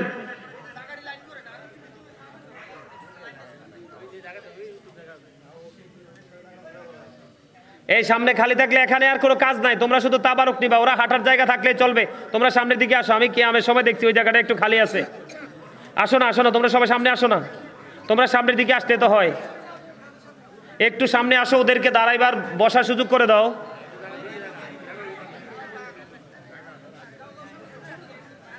সবাই এই তো কত সুন্দর হয়েছে এবার সামনের দিকে সবাই আপনারা যারা পিছনে আছেন সামনে চলে আসেন না এই যে ফাঁকা জায়গাটা এখানে তো আপনাদের কাদের উপর দিয়ে আসতে হবে মানুষকে রব্বানা যালামনা আনফুসানা ওয়া ইন লাম তাগফির লানা ওয়া তারহামনা লানাকুনান্না মিনাল খাসিরিন রব্বানা লা তুযিগ কুলুবানা বা'দা ইয হাদাইতানা ওয়া হাব লানা মিন লাদুনকা রাহমা ইন্নাকা আনতাল ওয়াহ্হাব ইয়া রাব্বাল আলামিন আমি আদম গুনাহগার উলামায়ে কেরামদেরকে নিয়ে হুফাজে কেরামদেরকে নিয়ে ইয়া রাব্বাল আলামিন দাড়ি পাকা মুরব্বী বাবাদেরকে নিয়ে ইয়া পাক পরওয়ারদিগার আজকে যারা মাহফিলের আয়োজন করেছে সাহেবে দাওয়াতকে নিয়ে আল্লাহ তোমার শাহী দরবারে দোকানে হাত তুলেছি অসংখ্য ভাই বাবাদেরকে নিয়ে পর্দার অন্তরালে আমার মা বোনদেরকে নিয়ে আল্লাহ তোমার দরবারে হাত তুলেছি মেহেরবানি করে আমাদের হাত তুমি কবুল ও মঞ্জুর করে নাও ইয়া রাব্বাল আলামিন এতক্ষণ পর্যন্ত মাহফিলের শুরু থেকে এই পর্যন্ত যত আলোচনা হয়েছে বল ত্রুটি ক্ষমা করে দে হাদিয়া লক্ষ কোটি কোটি করে বাড়াইয়া আল্লাহ আমার প্রাণের নবীজির কদম মোবারকে হাদিয়া তুমি পৌঁছায়া দাও জান্নাতুল বাকি জান্নাতুল মুআল্লায় হাদিয়া তুমি পৌঁছায়া দাও আল্লাহ সাহাবায়ে কেরাম থেকে অদ্য পর্যন্ত যারা পৃথিবী থেকে চলে গেছে আল্লাহ তোমার প্রিয় বান্দারা প্রত্যেকের কদমে হাদিয়া তুমি পৌঁছায়া দাও আল্লাহ বিশেষ করে মরহুম মনুমিয়ার কবরে হাদিয়া তুমি পৌঁছায়া দাও। ওনার মা বাবা দাদা দাদি নানা নানি আত্মীয় স্বজন মাতৃকুল পিতৃকুলের মধ্যে যারা অন্ধকার কবরে চলে গেছে, ইয়া রাব্বাল আলামিন মেহেরবানি করে আল্লাহ তাদের প্রত্যেকের কবরে হাদিয়া পৌঁছায়া দাও। আল্লাহ গো, এই মণিপুরের গ্রামে যতগুলো কবরবাসী আছে প্রত্যেকের কবরে হাদিয়া তুমি পৌঁছায়া দাও। প্রত্যেকের কবর তুমি জান্নাতের টুকরা করে দাও। সকাল টু সন্ধ্যা নবীজির দিদার তুমি নসিব করিয়ে দাও। ইয়া রাব্বাল আলামিন মেহেরবানি করে ইয়া পাক পরওয়ারদিগার আল্লাহ মেহেরবানি করে ইয়া রাব্বাল আলামিন আজকের এই মাহফিলটা যারা আয়োজন করেছে, বনু মিয়ার ছেলেরা আয়োজন করেছে, আল্লাহ ওনার সন্তানদেরকে তুমি কবুল করে নাও। আল্লাহ তাদের জীবনের গুনাহগুলি মাফ করে দাও। আল্লাহ তাদের হায়াতের মধ্যে তুমি বরকত দিয়ে দাও। আল্লাহ একটা ভাইয়ের নাকি বহুদিন বিয়ে হয়েছে, সন্তান হয় না, আল্লাহ তার একটা সন্তানের ব্যবস্থা তুমি করে দাও। ইয়া রাব্বাল আলামিন মেহেরবানি করে ইয়া পাক পরওয়ারদিগার আল্লাহ মেহেরবানি করে আল্লাহ গো, লোকমান কাকা এখানে মাহফিলে উপস্থিত হয়েছে। আল্লাহ ইব্রাহিম বলেছে আল্লাহ উনি অসুস্থ, ওনাকে শারীরিক মানসিকভাবে তুমি সুস্থতা দান করে দাও। ইয়া রাব্বাল আলামিন মেহেরবানি করে ইয়া পাক পরওয়ারদিগার ইয়া রাব্বাল আলামিন কোন কারণে আল্লাহ তিনি অসুস্থ হয়েছে জানি না, মেহেরবানি করে ইয়া রাব্বাল আলামিন ওনার সমস্ত জীবনের গুনাহগুলি মাফ করে দাও। আজকের মাহফিলের উসিলায় তাকে তুমি কবুল করে নাও। শারীরিক মানসিক সুস্থতা তুমি দান করে দাও। ইয়া রাব্বাল আলামিন মেহেরবানি করে দূর দূরান্ত থেকে এখানে যত ভাই বাবারা মা বোনের এসে আমার সঙ্গে দোয়ায় অংশগ্রহণ করেছে, মনুমিয়ার পরিবারের সঙ্গে সঙ্গে আল্লাহ তাদের সবাইকে তুমি সুস্থতা দান করে দাও। অভাবে যারা আছে অভাব তুমি দূর করে দাও। ঋণী যারা আছে ঋণ মুক্ত তৌফিক তুমি দান করে দাও। ইয়া রাব্বাল আলামিন মেহেরবানি করে ইয়া পাক পরওয়ারদিগার যারা পড়াশোনা করছে জ্ঞান শক্তি তুমি বাড়িয়ে দাও। চাকরি যারা করছে পদোন্নতি তুমি দান করে দাও। কৃষিকাজে যারা নিয়োজিত তাদের কাজের মধ্যে তুমি বরকত দিয়ে দাও। আল্লাহ যারা বিদেশ যেতে চায় যাওয়ার ব্যবস্থা করে দাও। আল্লাহ এই গ্রামের যত ভাই বাবারা বিদেশের জমিনে আছে আল্লাহ সবাইকে তোমার কুদরতে তুলে দিলাম। জামিন তুমি আল্লাহ নিজে হয়ে যাও। ইয়া রাব্বাল আলামিন এই মণিপুরের জমিনে আল্লাহ প্রত্যেকটা ঘরে ঘরে তোমার খাস রহমত তুমি বর্ষণ করে দাও। আল্লাহ এই মাহফিলটা কিয়ামতের দিন নাজাতের জরিয়া তুমি করে দাও। ইয়া রাব্বাল আলামিন মানি যে আশানি হাত তুলেছে মেহেরবানি করে প্রত্যেকের মনের আশা তুমি পুরা করে দাও। আমরা রে দোয়া তুমি দয়াল কবুল করছুনি, জীবনের কোহনারে দয়াল ক্ষমা করছুনি। আল্লাহ কবরবাসীর কবরের আযাব, আল্লাহ কবরবাসীর কবরের আযাব বন্ধ করছুনি রে দয়াল, বন্ধ করছুনি। আল্লাহ কোন নামে ডাকিলে গো খুশি, তুমি কোন নামে ডাকিলে গো রাজি, মোদের সেই ভাষা জানা নাই। আর কে মনে পাইব গো তোমায় নাই জানায় পায়। আল্লাহ মেহেরবানি করে মণিপুরের জমিনে যত প্রবাসী ভাই বাবার আছে এবং গোটা পৃথিবীর জমিনে বাংলাদেশের যত মানুষ আল্লাহ নিজের জীবন জীবিকার জন্য বিদেশে পাড়ি দিয়েছে, আল্লাহ মেহেরবানি করে, আল্লাহ মেহেরবানি করে তাদের প্রত্যেকের আল্লাহ তুমি কবুল মঞ্জুর করে নাও। যে আশা নিয়ে বিদেশ গিয়েছে প্রত্যেকের মনের আশা পুরো করে দাও। মা বোনদেরকে তুমি কবুল করে নাও, আবেদা সালেহা তাহেরাদের অন্তর্ভুক্ত তুমি করে নাও। আজকের মাহফিলের উসিলায় আমাদের সবাইকে তুমি জান্নাতি মেহমান হিসেবে কবুল মঞ্জুর করে নাও। আল্লাহ আখিরি পরিয়াত মরার আগে সোনার মদিনা তুমি দেখায়ো। মৃত্যু দুধ আসার আগে জীবনের গুনাহগুলো তুমি মাফ করে দিও। ইয়া রাব্বাল আলামিন মেহেরবানি করিয়া, ইয়া পাক পরওয়ারদিগার, ইয়া রাব্বাল আলামিন আল্লাহ এই মাহফিলটাকে কিয়ামত পর্যন্ত দায়েম ও কায়েম রাখিও। এই মাহফিলের উসিলায় আল্লাহ মনুমি এবং তার পরিবারের আল্লাহ যারা দুনিয়ায় বেঁচে আছে সবাইকে তুমি কবুল করে নিও। 5 ওয়াক্ত নামাজ পড়ার তৌফিক তুমি দান করে দিও। হালাল পথে রোজগার করার তৌফিক তুমি দান করে দিও।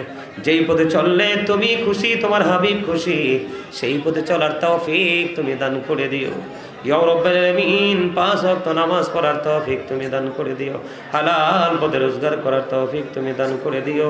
ইয়া রাব্বাল আলামিন মেহেরবানি করে আজকের এই মাহফিল আল্লাহ মাহফিলের খবর তুমি সোনার মদিনায় পৌঁছায়া দিও। রব্বিরহামহুমা কামা রব্বায়ানি সগীরা, রব্বিরহামহুমা কামা রব্বায়ানি সগীরা। মরার আগে সোনার মদিনা তুমি দেখাইও। মৃত্যু দোদ আসার আগে জীবনের গুনাহগুলো তুমি মাফ করে দিও। যেদিন আখিরি বিছানায় শুইব, মৃত্যু দোদ আমাদের সামনে এসে হাজির হবে, ওই কঠিন বিপদের দিনে প্রাণের নবীজির নূরানি চেহারা মোবারক দেখাইয়াও আমাদের প্রত্যেকের জবানি ও কলবে জারি করে দিও মধুর কালিমাতুল লা ইলাহা ইল্লাল্লাহু মুহাম্মাদুর রাসূলুল্লাহ।